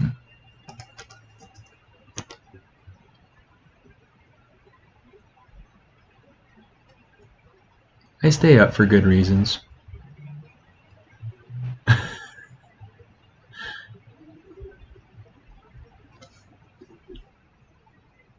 Oh yeah, that was a good day.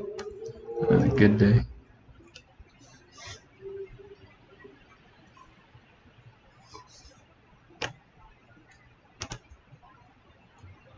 So my daughter, for her birthday, she got a doll.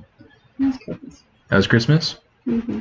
So for Christmas, she got a doll that that she actually, like, she already had that character. And so she's like, I don't want this character. Can we take it back to the store and get a different one?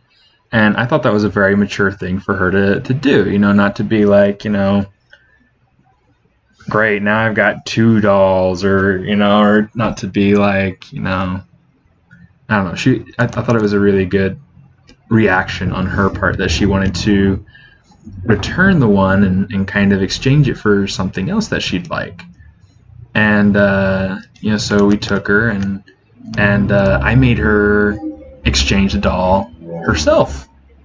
And so she went through, she picked out the one that she wanted, she took it to the counter, she gave the man the gift receipt and the doll that she was wanting to exchange, and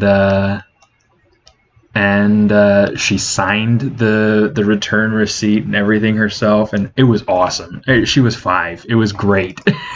It was so cool. It's a simple thing, but you know, you gotta enjoy the simple things.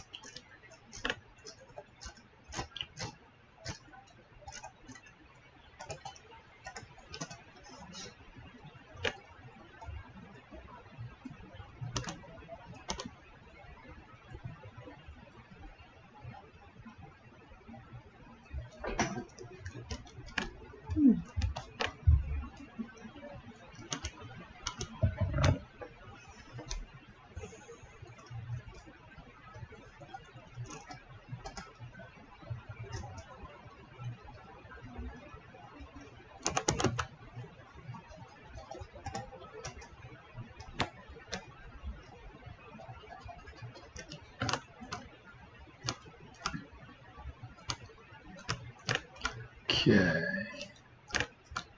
This is starting to be so much better. Alright, let's see. I want to do a break up here. A lot of what I'm trying to do, the way that I'm trying to decide where to make these pieces that are jutting out and whatnot, I'm trying to decide based off of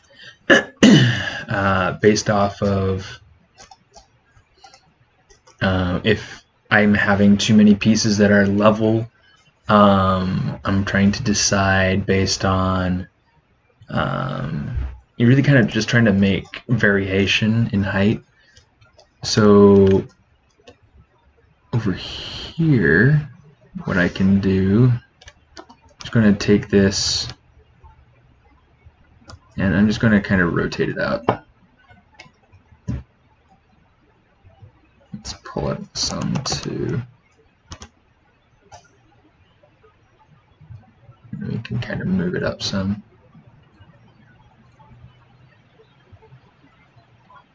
Yeah, it was super cool. It was one of those things that I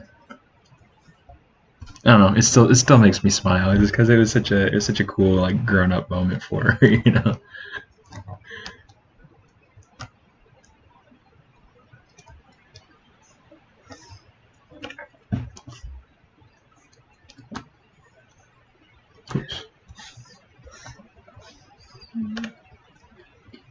Just kind of break that up a little bit.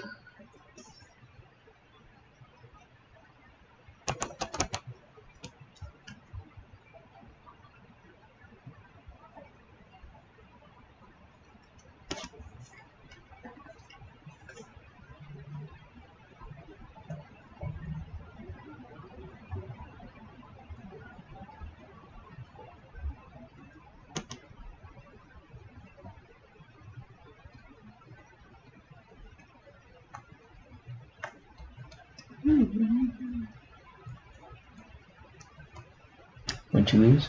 No, I'm not losing anything. That's going to load your thing to a filter. Should I do it on your account or not? If you're wanting to print from my account, you can. That's fine. So you could do it through that, or if you wanted to be able to have them on your account, you can log in through yours. And that's perfectly fine with me.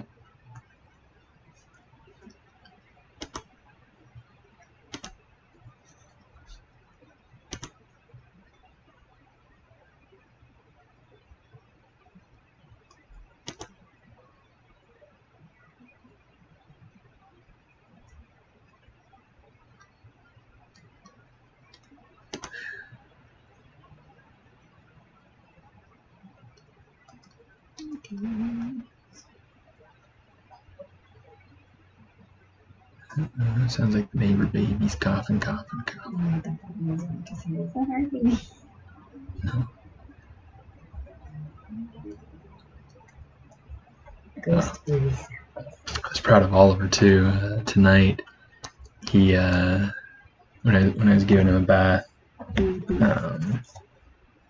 I was I just put the soap in his hair, but he had done something to get the soap in his over his eyes, and I told him don't open your eyes, okay, and he didn't. He did a really good job keeping his eyes closed. He usually opens them when I tell him not to open them, right? Anyway, he's 3. So he's he has his eyes closed, and I tell him, okay, I'm going to rinse out your hair to get the shampoo out, and then I'm going to rinse your eyes out, okay? Don't open your eyes until I tell you to. And he did a great job sitting still, and yeah, I'm just bragging about my kids, doing simple little things right now, but they're great. They're great.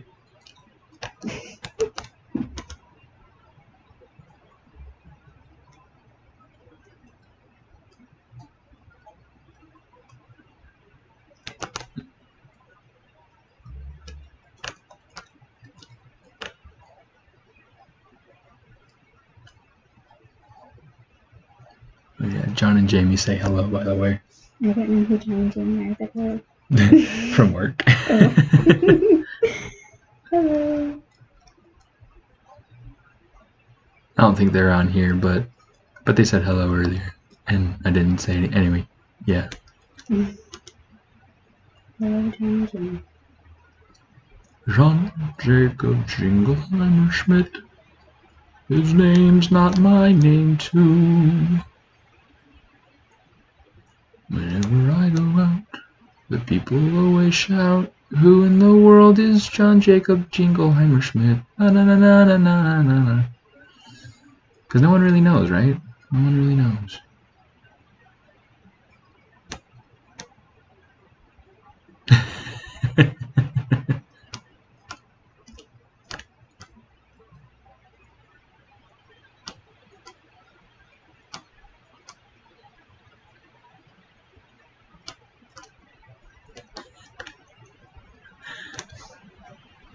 Oh, shoot. Oh, yeah, okay. You really have done to Rosie without us. Twice.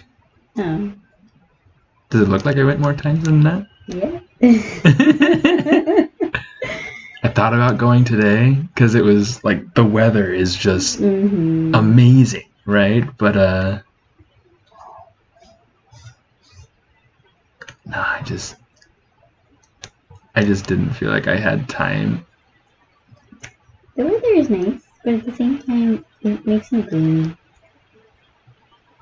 The not having any sunshine. There's no sunshine today. Ain't no sunshine when she's gone.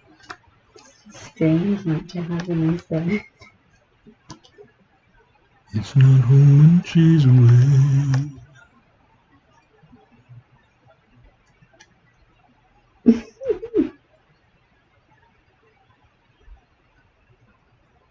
Maybe I should just go download this one. Smart.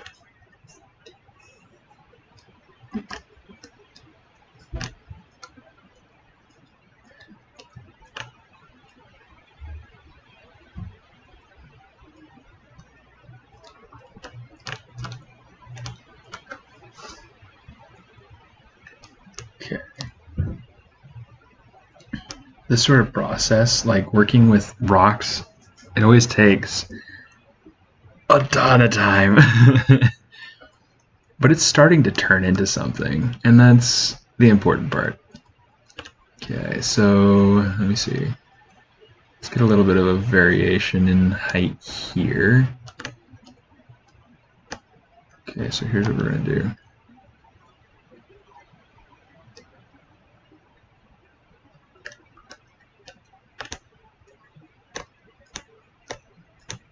Kind of smooth it out some. Oh shucks, come on, you come on.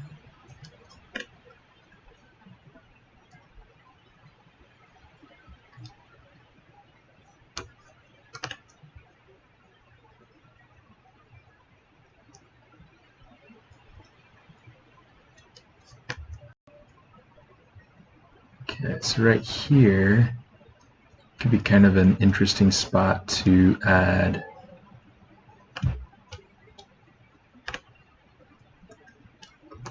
actually, here's what we're going to do. Let's I'm going to use ZModeler. I'm just going to kind of boop, boop, boop, boop, boop. Just kind of add in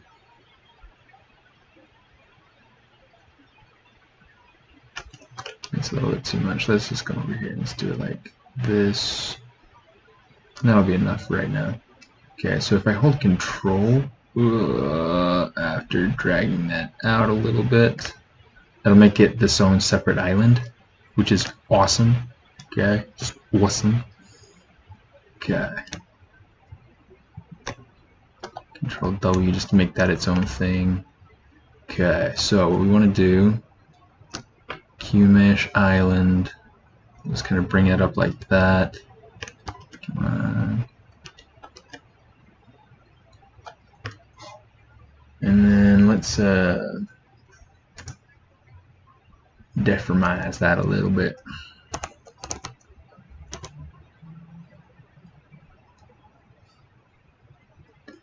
Okay, what's an accent that you wish that you could impersonate perfectly? That's one that you can answer. All of them. All of them. I wish I was really good with Irish. Especially if I could like pretend the like how to pronounce their names. I just wish I could speak all the things. Be able to communicate with everybody. That'd be way cool.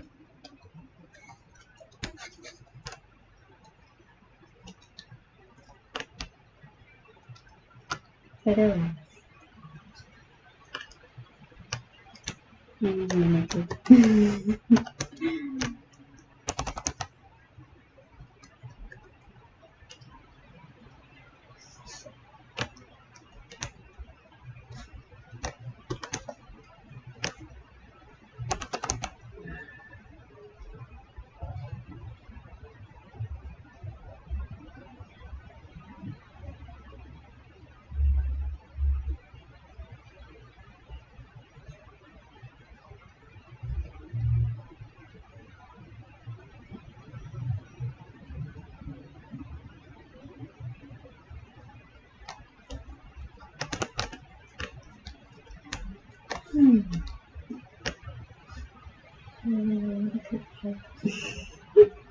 Yeah, it's very true. Sometimes I think that having digital, like the digital world, has sort of ruined. Yes and no. Ruined what? Like memory keeping, or In some ways, because I feel like we take so many pictures that I don't. I mean, like, it's kind of can never hard. find anything? Well, it's kind of hard, I feel like, to print everything we take a photograph of. And I think because we're not really limited, it's like, it's like before, because you had film, you had to be really thoughtful about what you were Right. taking a picture of and making sure you're getting it, just right.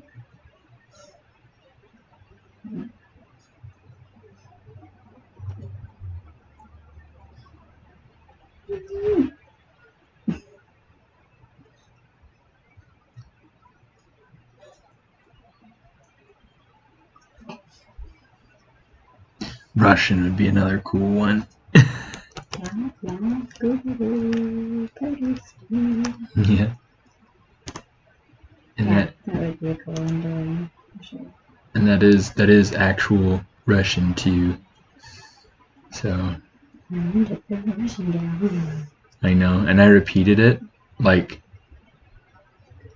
with somebody. Well, also somebody that had tuned into the stream a couple weeks ago from Russia. Yeah. They said, hello from Russia, and so I was like, da, ya, gubaru paruski. Yeah. I sure, well, there is some. The one Russian phrase I know. That and borscht. I know borscht, but it's not really a phrase, it's just a word. I just remember when I worked at, when we had like the big conferences, they had a lot of Russian groups who had won like in their sales or whatever. Really? So they would come up and they would go, Russia!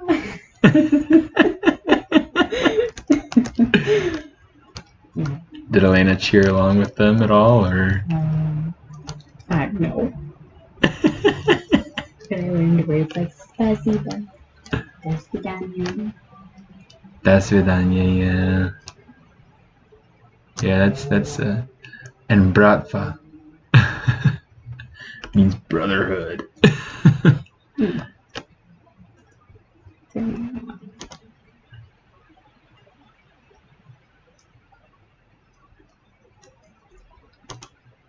12 years later, I'm still here.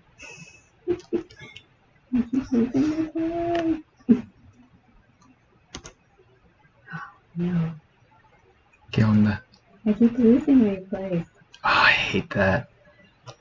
That's miserable. It really is. Makes it so hard to get things done.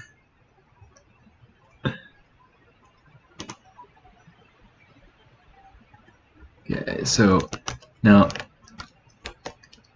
right now I'm keeping like all of my geometry really, really low. Low in resolution. Because part of what I want is to be able to keep the one, it makes it easier for my computer to handle. A major plus of low resolution geometry, right? Anyway, the other plus is that it gets me more control. I'm able to go in and add loops if I need to add resolution and kind of sculpt a little bit more, or create the illusion of cracks and things like that, like I had started doing over here on this arch. Okay, which I think I need to go through and kind of rework some, but yeah, it's all just sport. It's all just fun.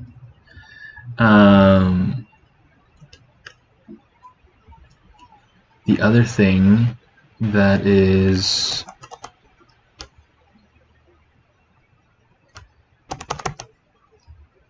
pretty nice about it is that, you know what? I opened my mouth to say it and I lost it. I totally lost it. It like fell out of my mouth and didn't go anywhere useful. Dang it.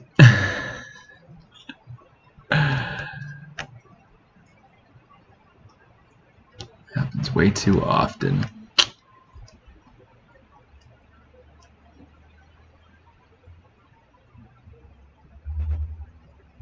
Okay, I'm gonna kind of. Oh, but if any of you watch Ashley Adams, her streams, she always keeps her initial block in really, really low resolution. I think she just starts with a regular sphere, if not every time, most of the time, and then she'll take that sphere and just move it around and just try to figure out a shape. Once she's done figuring out kind of a shape that she likes, and all of this is like she gets accidental shapes because she keeps it so low resolution. That was not supposed to be like that. Let's see if we can do anything with it. We'll just smooth it out. We'll just figure it out.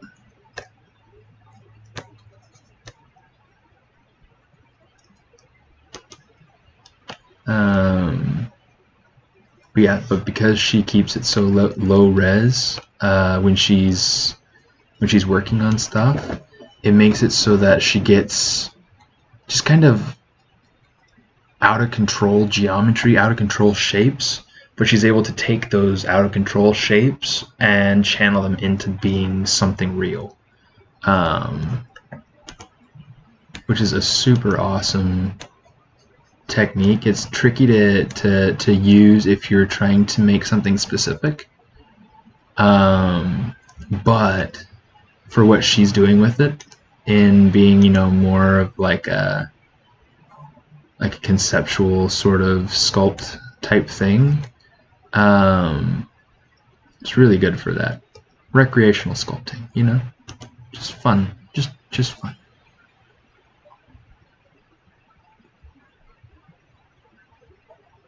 Still not something, that's not a skill that I have personally that I feel I'm very good at. That's something that I want to get better at. So at work, here's a thing. So at work, I started a ZBrush group, and traditionally at Imagineering, they've, you know, it's like to be able to make the ride sets. Traditionally, what they've done is they've made, you know, they'll make a small scale model, and then they'll make a larger scale model, and then they'll make, you know, once they have like, I think it's maybe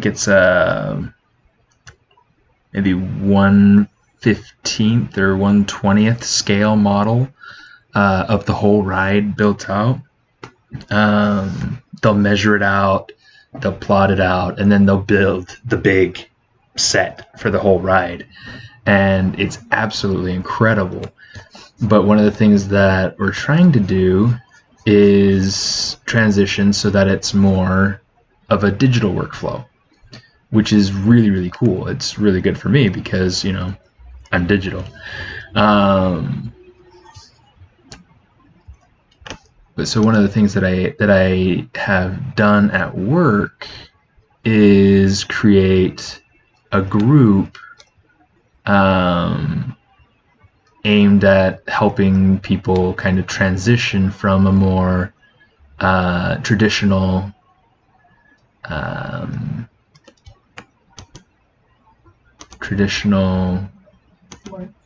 workflow tool set to a digital one using ZBrush, and it's been really, really cool. So one of the things that I am doing with them there is something that I did when I was at DreamWorks too, or that I participated in at DreamWorks. Not that I started there, but there's like a monthly speed sculpt design challenge It's not something where it's like, you know, everybody's kind of competing against each other. It's more just like a get in and practice the tools and learn something new and stretch yourself design wise and stuff like that. So I decided, like, if you guys want to know what the theme is, I can let you guys know what the theme is every month, and then you can decide whether or not you want to participate. I'll show you guys what I make at the end of the month,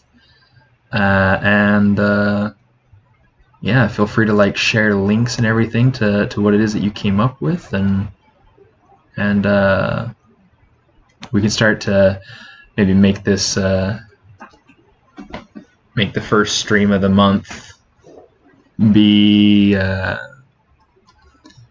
little bit more of like a check-in and see kind of what, maybe we'll see what a couple of us have done, and we'll talk and see, we can share things that were maybe useful or things that were challenging, and maybe we can get some question and answer sort of things going on. What do you guys think? Would that be something that you'd be into? Something you'd be interested in? I think it'd be fun. I really like sculpting challenges, and yeah, just concept. So yeah, so you don't have to worry about taking something and making it like a production ready mesh or anything like that. It's more just going through and figuring out an idea. Like I've got mine started already. The theme for this month, since we live in the States, the theme that I decided on was freedom, because at the end of the month, here in a couple of weeks, we have Independence Day for the United States. And so, you know, I tried to make it a somewhat vague theme, an open-ended theme, something that people can go through and kind of interpret it how they will. Like last month, the theme that I set was hot, because I wanted to try my hand at sculpting fire. That was kind of fun. Didn't turn out quite as I would have liked, but it was a good start for something, you know.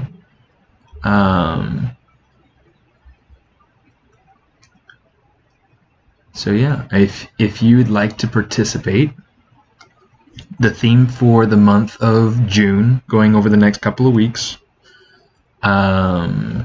is freedom. Okay.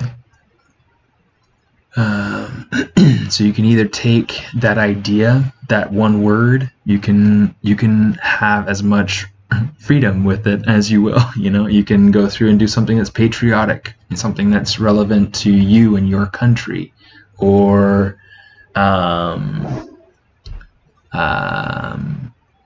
don't know, emancipation, or bird coming out of a cage. You could do all sorts of different things.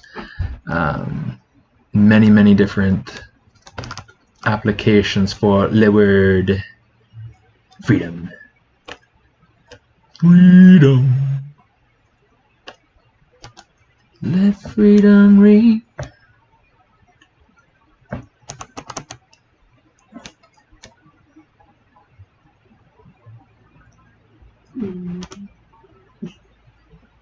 Is it not working for you? No, I went there and selected and I'm trying to put down. It's not working. How long has it been like that? No, I mean, it's supposed to. Did you do all the pictures at once? Yes. Maybe do like 10 to 20 at a time. Bless you. I quit. Oh, brother.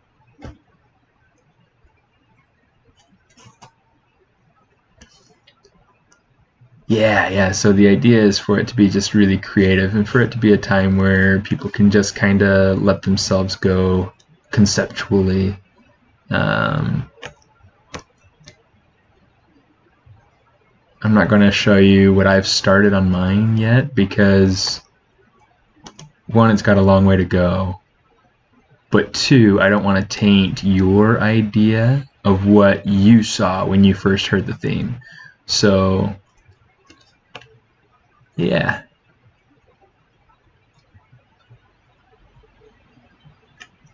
So yeah, if you're up for it, I will probably go through and I'll be posting mine on my Instagram on probably July 1st, right around there.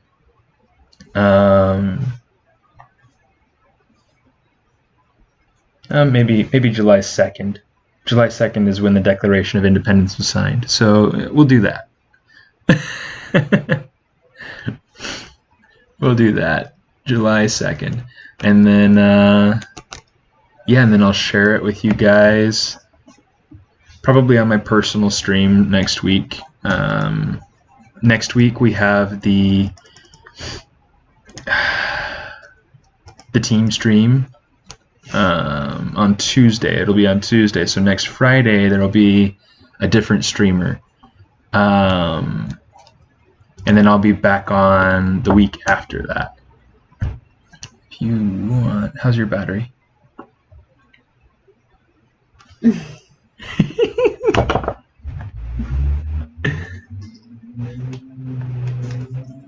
Neopa surprise.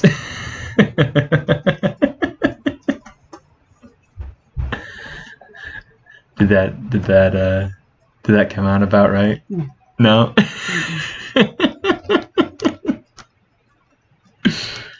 Fortunately for you, though, I guess I know we get it.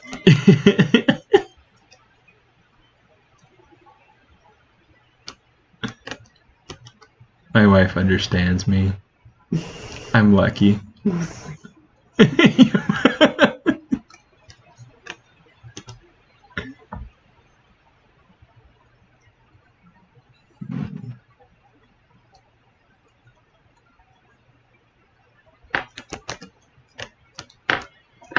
Okay. Yeah, I like this. I like the simplicity, being able to go through and kind of just control where these little ledges and extrusions happen.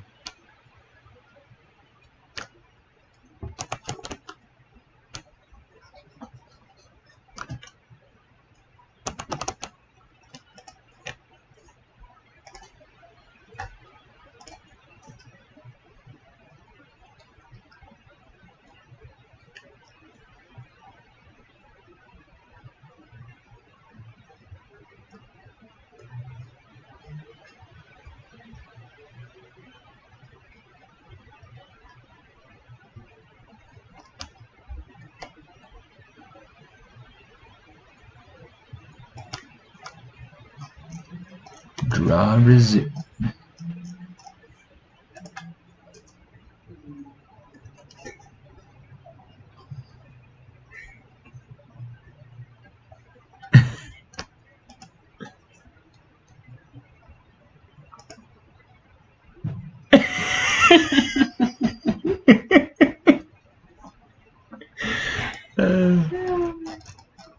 Sorry. No, I can appreciate that.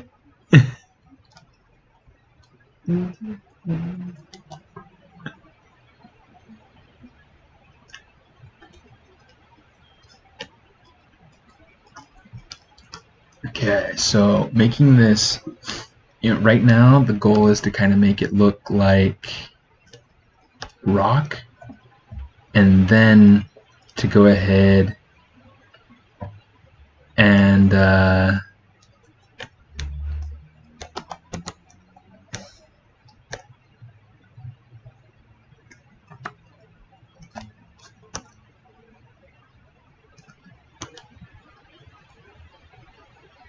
that's not quite the ledge that I was hoping for there, so let's play with that some. And then using materials, make it look like chocolate. I feel like that's probably the most logical way to make this work.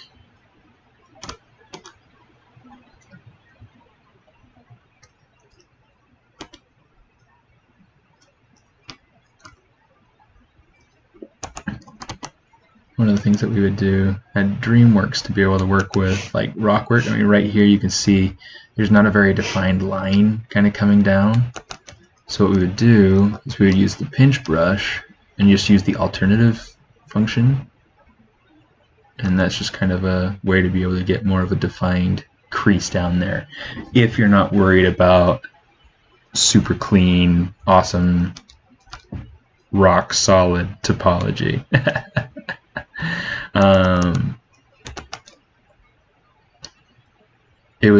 That's the only time where we would do things like that, is when we were doing things like rocks that are never going to move, that are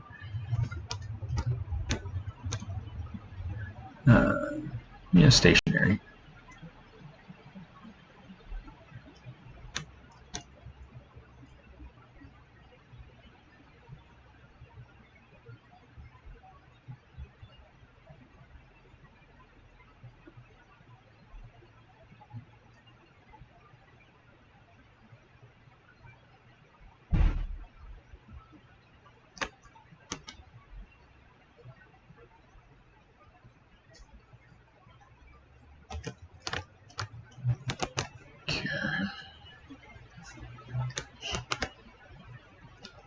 Wonder where this would all go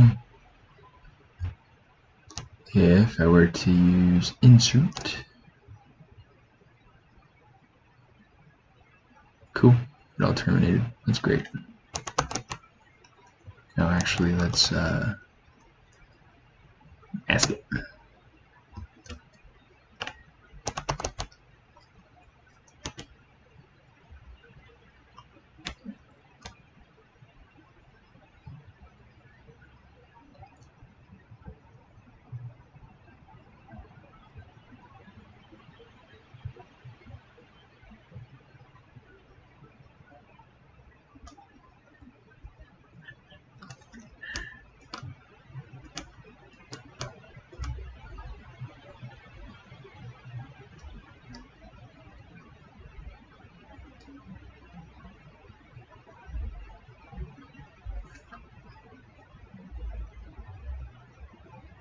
Art is one of the best games.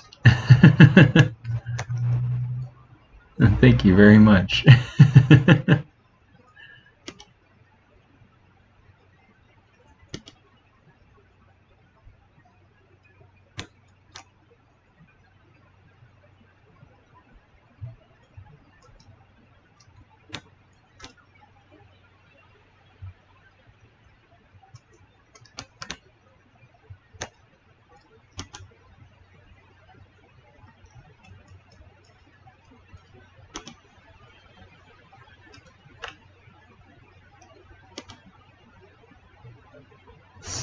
Something like that.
Sometimes adding in those little ledges like that can be helpful in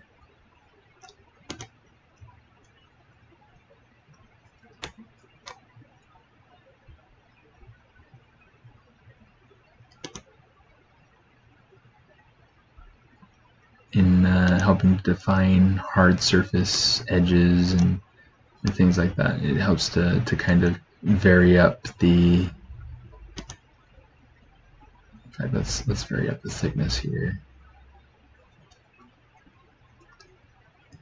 Helps to create different appeal.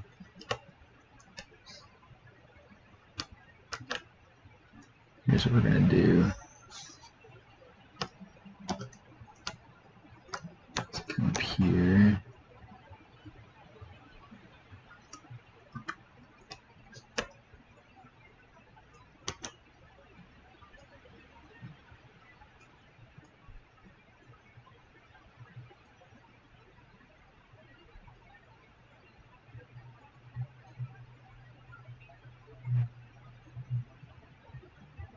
Okay, that's better.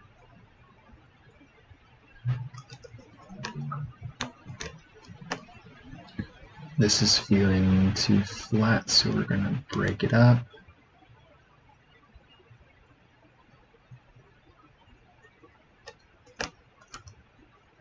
Okay, that's better. Okay, so far, that's what it's looking like. Let's add in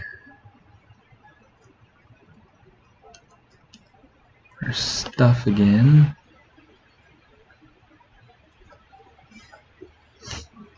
Okay, so now I got to go through and think whether or not those rocks that I added in right here, if that's fitting with the composition, or if there's some way that I can change the composition to better suit the environment. I think what we're going to do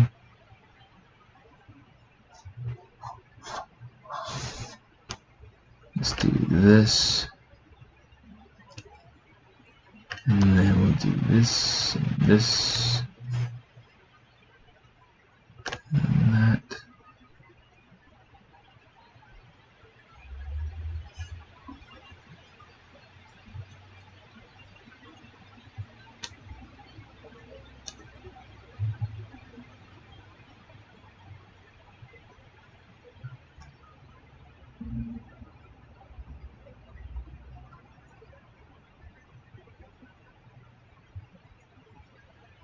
Push that over a little bit.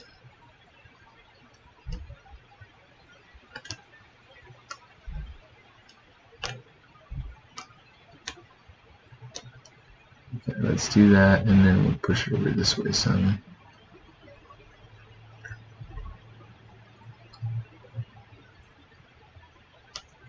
Oops.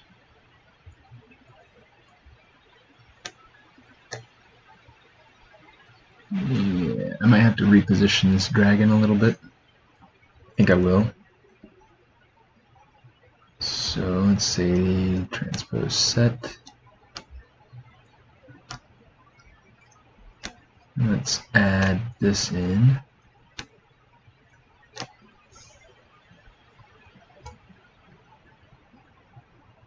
All I have to do is rotate that just a little bit, and that should get me pretty close. Let's go something like that. Yeah, we'll do that.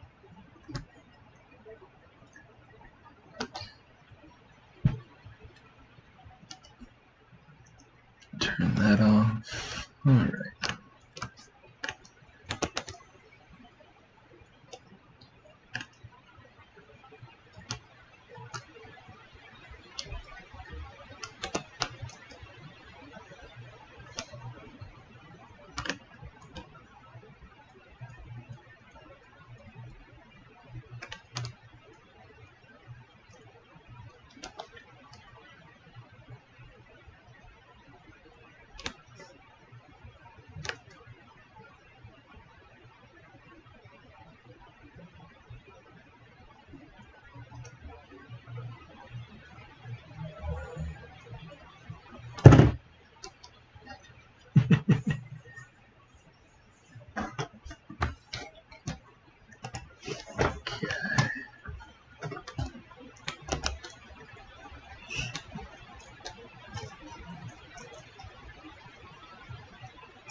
Alright, I think that that's working a little bit better. Alright.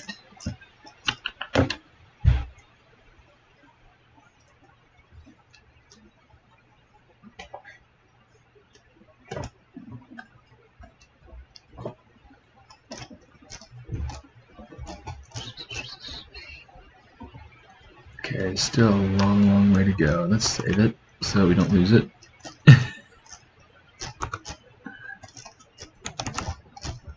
Version 19. Okay.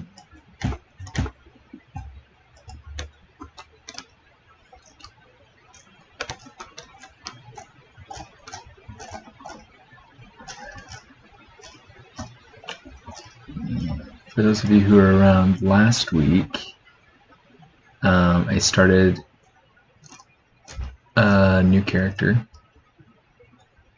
The last couple of weeks I kind of worked on him. Okay, and this is where he ended up. Okay, so really, really fun so far. Let's, there we go.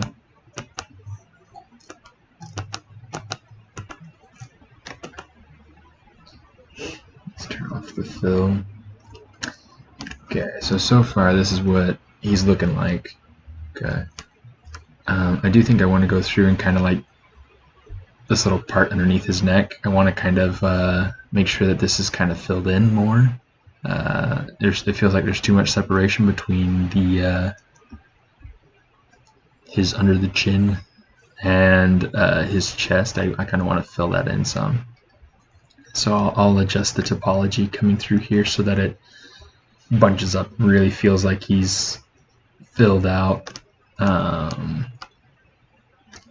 yeah, this is kind of the idea of what I'd like to do with the dragon riders.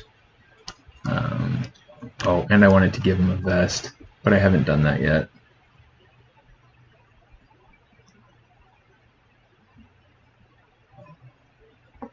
Let's do this, Control-Shift-D. We're going to add one real quick.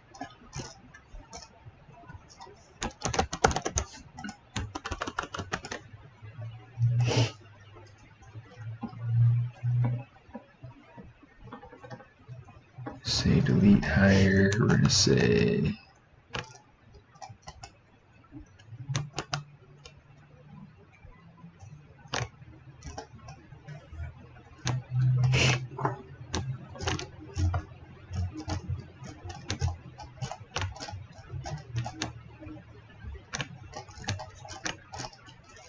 okay, so we're going to keep this. We are on vest, perfect, and we're going to say delete hidden.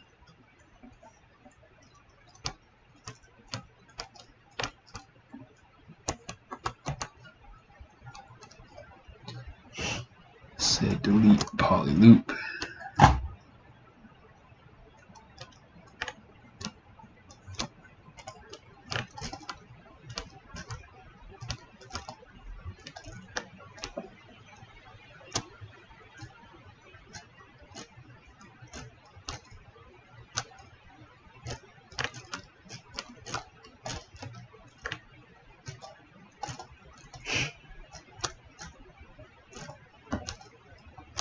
It's funny, I had supper, but I feel hungry now. I'll have to grab something to eat before I actually go to sleep. You're hungry too? I said there's little muffins. Oh, okay. Awesome. My wife made muffins today. I'm so happy.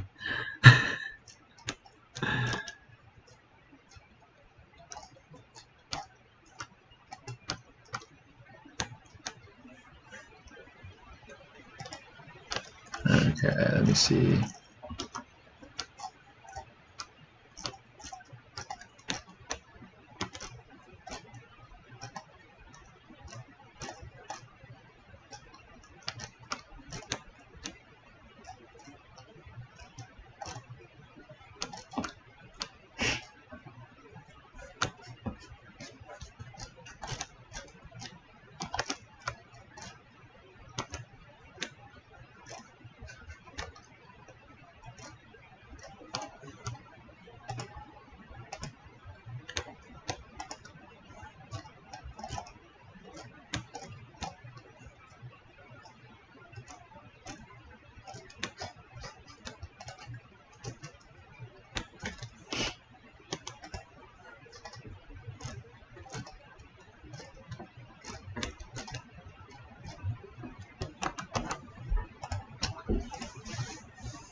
Might be one of those things that I go through and just do a vest another time, but let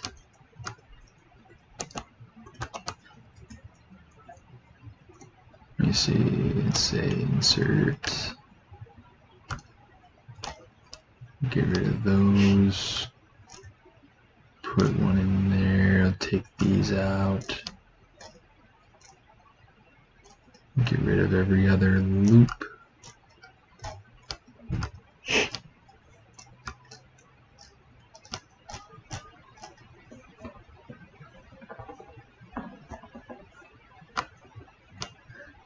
I'm just trying to give myself something really simple to work with at this stage. I don't need that, so I'm just going to say collapse poly loop. See, that evens it out nicely. Okay.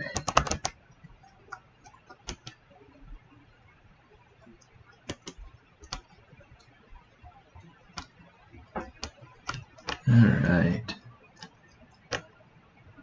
So far I don't really know what's going on right here, so let's just kind of flatten this out some and figure it out. Okay. Okay.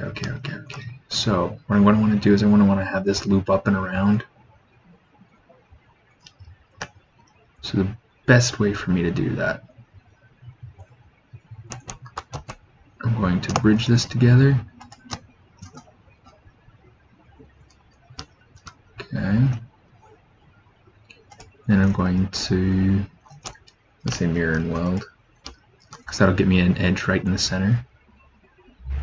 Also make sure that all those are centered, aligned, and good. Insert single edge loop. Since we have symmetry on, we get it on both sides. Both sides.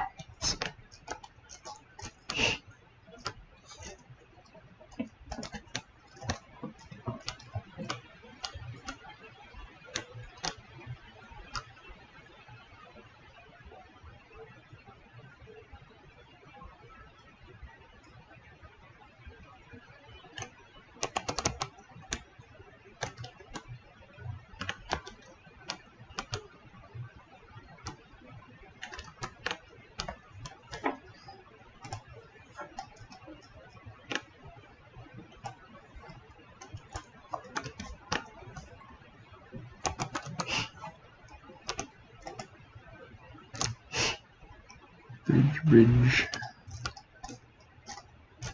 Alright. So this one, let's just slide that edge up a little bit. Slide that one up, slide that one up. Okay. And we can just kind of move these around.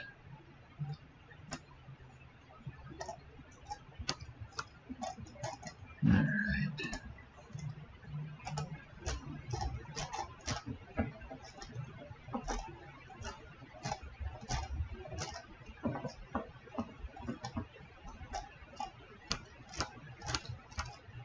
Alright, now it's time to really get this thing going. And 1, 2 is all we need. Bridge that, and bridge that. Alright.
thinking, let's see, collabs. Making them kind of short, making a short vest rather than a long one.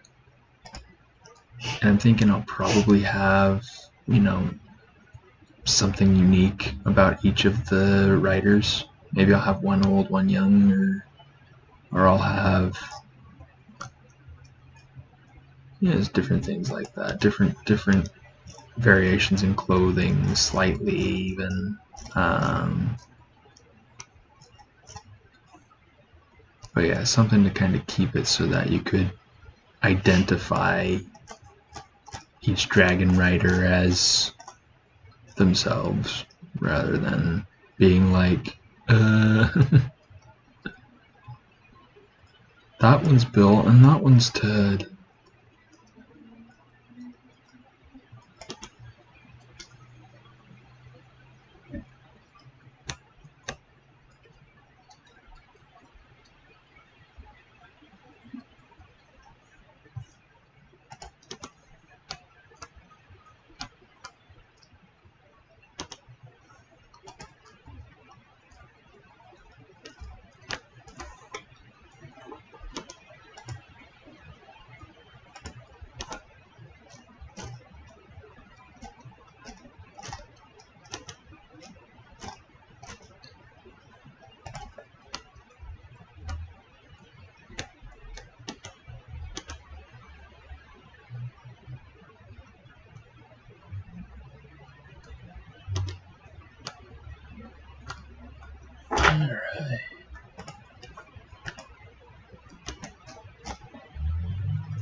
Alright. You gotta go to work tomorrow.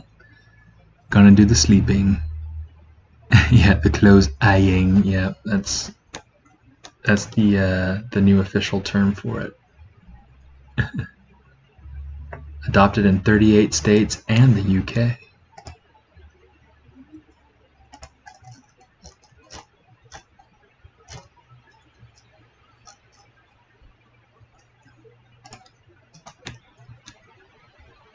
Have a good night, you know. I hope you close your eyes well.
I don't like that color. Maybe this lighter color. We'll see. Okay, RGB color fill object. Nah. It's kind of weird.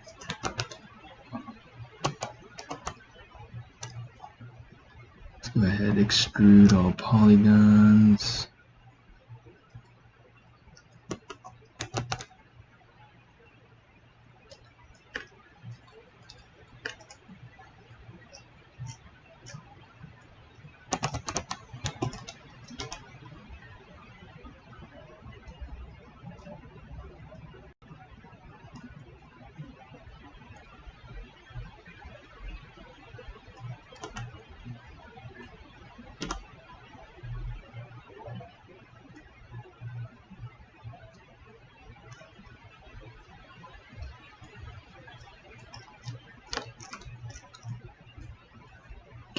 got a few minutes left, so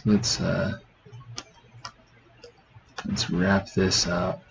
Just as a reminder, anybody who's interested in joining the monthly Speed Sculpt challenge, it doesn't have to be, you don't have to restrict yourself to an hour or 2 hours, but if you only have 1 or 2 hours to be able to work on something, that works too.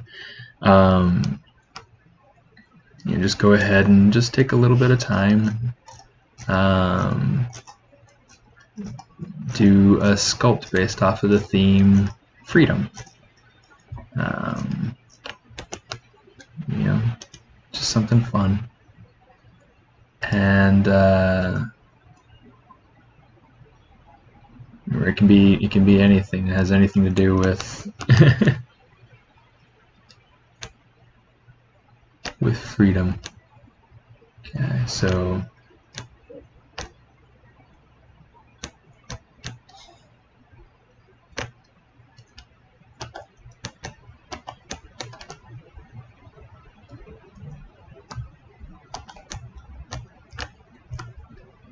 okay, let's say crease PG.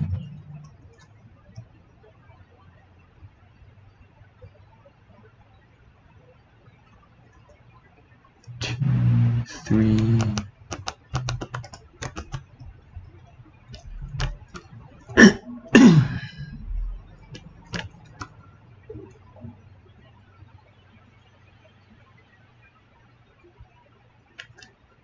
Okay, let me see.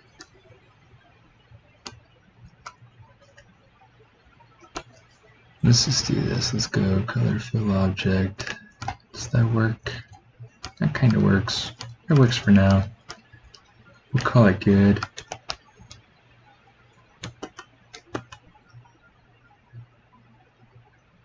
Let's turn off dynamic mode.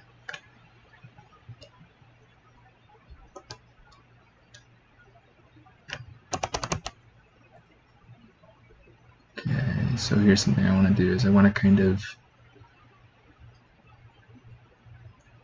emphasize these chest muscles a little bit. They were looking too soft, too unintentional.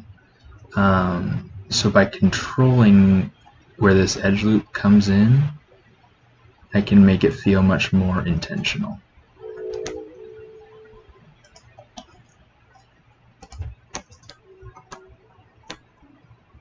Let's do this. We'll say this, and then we'll go this, and then A, and then that, and then we'll do a little bit more adjusting so that the belly kind of runs into the bottom of the pectoral muscles. This way, you can do this, and that looks much cleaner, more intentional.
Okay, that's looking much better.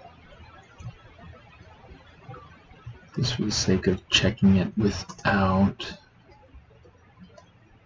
the color.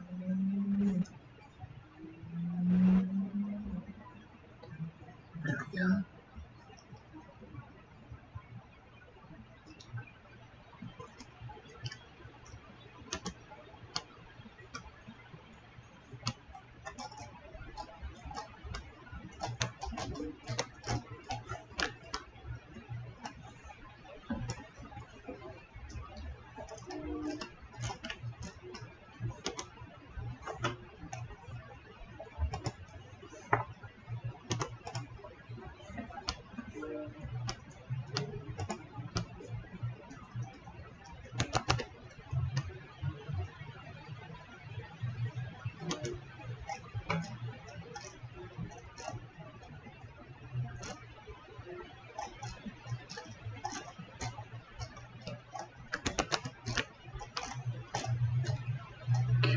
Oh, okay. The shape isn't quite as round as I'd like it, so just gotta kind of taper that out some. Figure it out. Alright.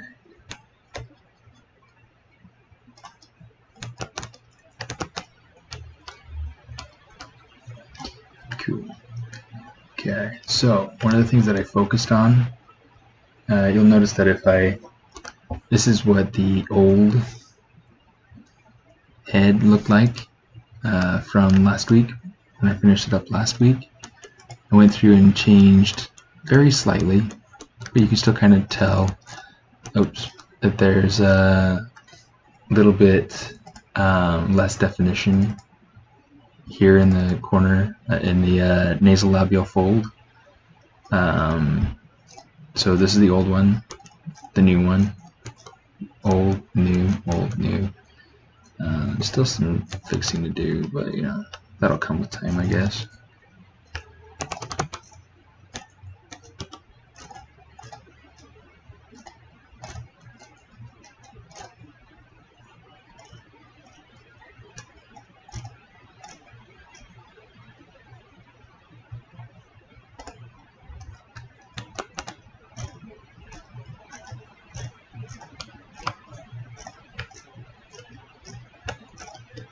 Let's see.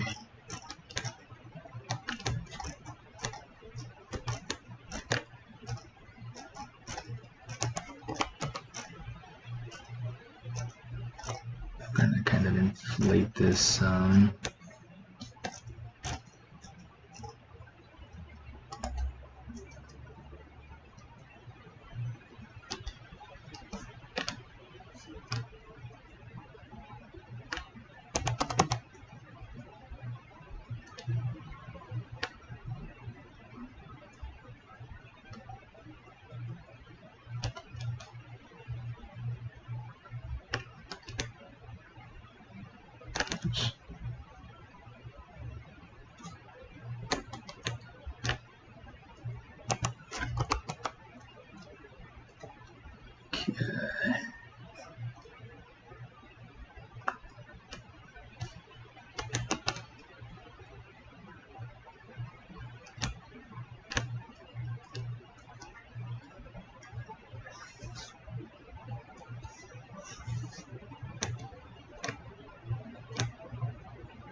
Yes, we'll do that.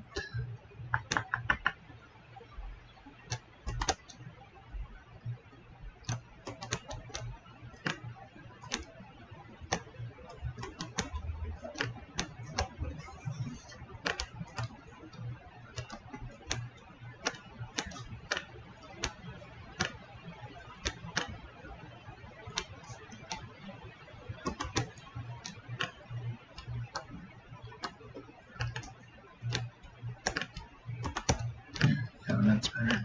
Alright, now we can play this.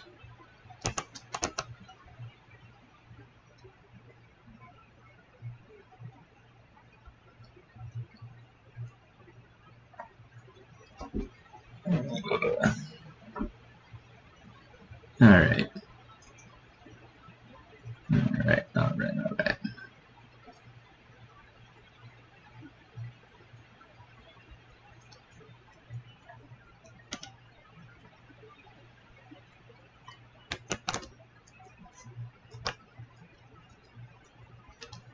That's gonna be cooler.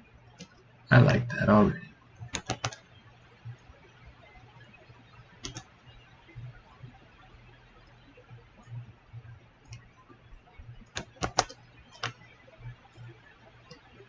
Sometimes there's just little things like that you just gotta fix. But that is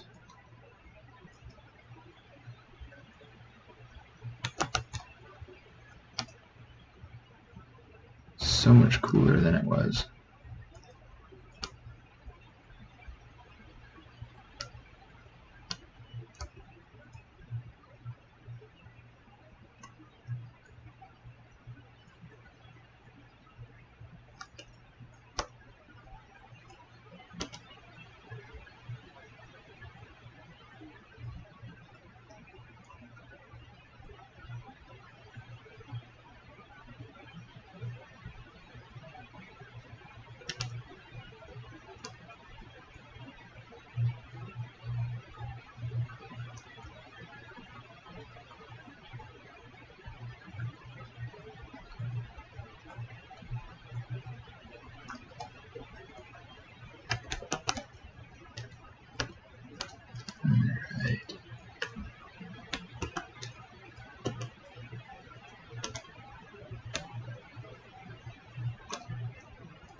Still trying to decide if that nose is too big or not.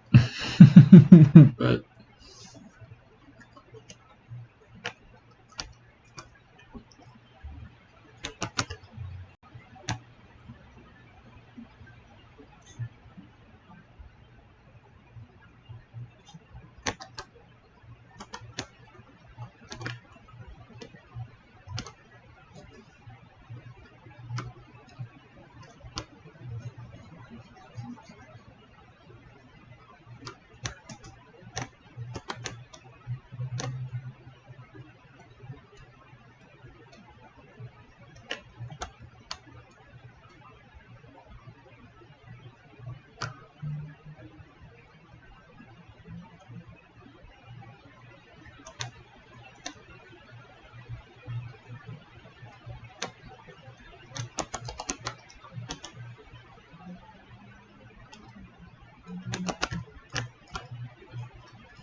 let's kind of go through and we'll see if we can figure out which one we like better.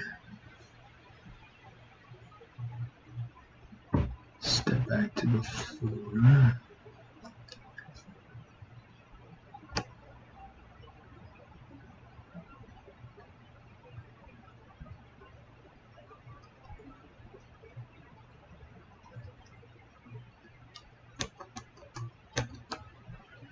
Yeah, we'll just keep the bigger nose.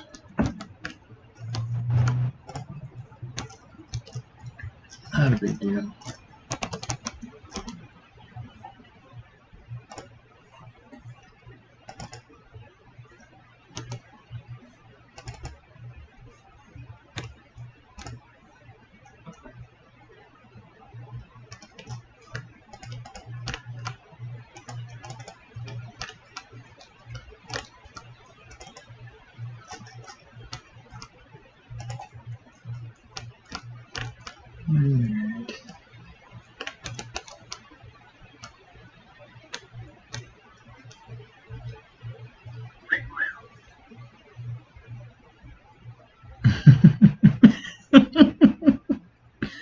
Wow, that was a good one.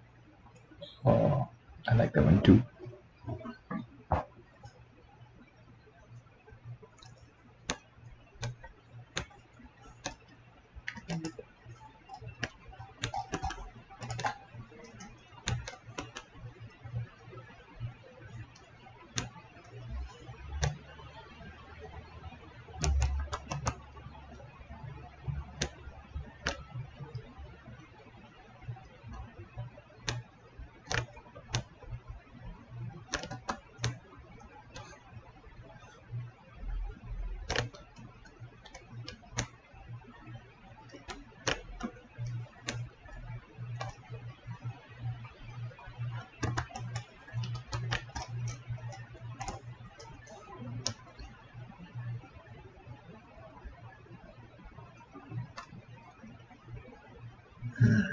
Let's see.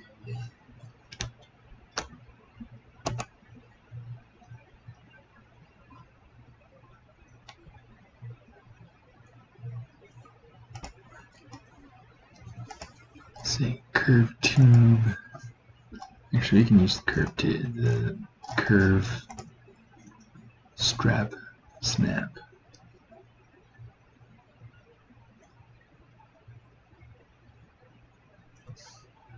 Oh, here's the other thing I want to do.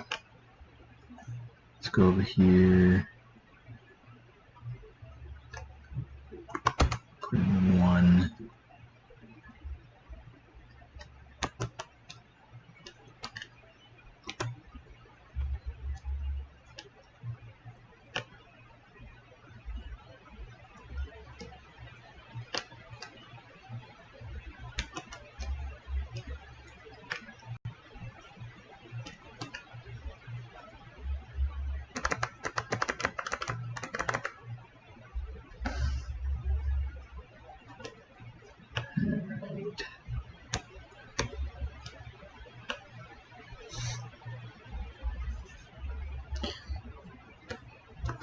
In fact, no, you know what?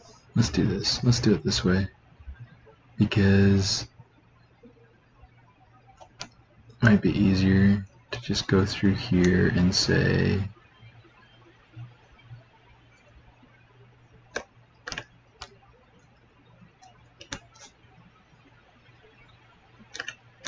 okay, we're gonna do it this way. Okay, boom, boom.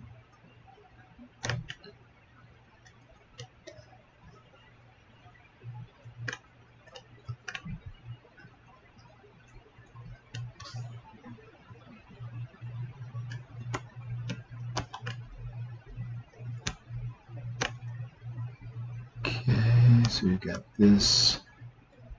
Control Shift D. No geometry, modify topology, delete hidden.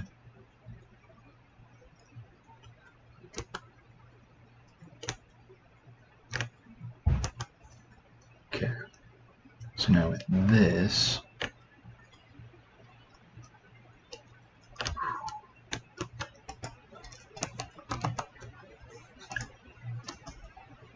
extrude.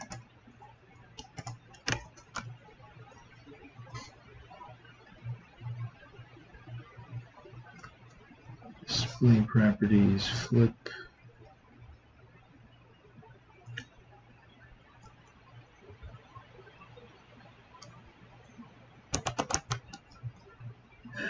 And then we just need to adjust it in key places.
Cool. All right. So that character might be done and ready to go. And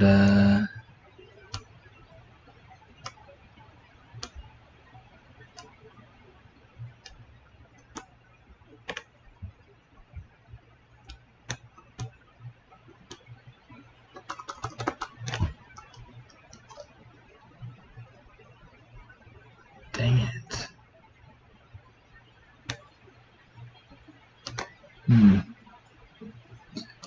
That's the one thing that I've really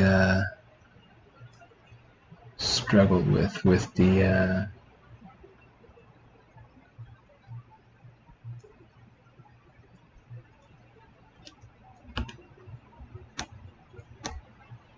transpose multiple transpose set functions. They're really, really helpful, but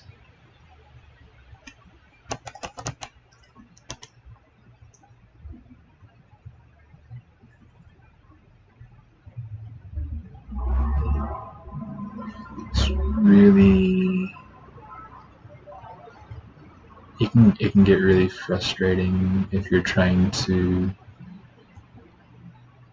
keep things where they are and somehow you lose that transpose. I don't know. It's kind of messy sometimes. So be careful, be watchful. I don't know that there's anything you can really do about it. So it's just a matter of being watchful and mindful. Okay. Now let's go ahead and we'll save this.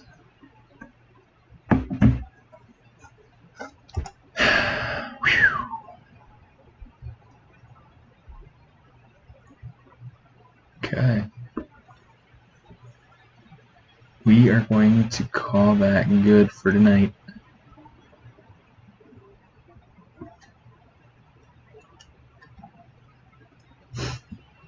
This is where we got things too.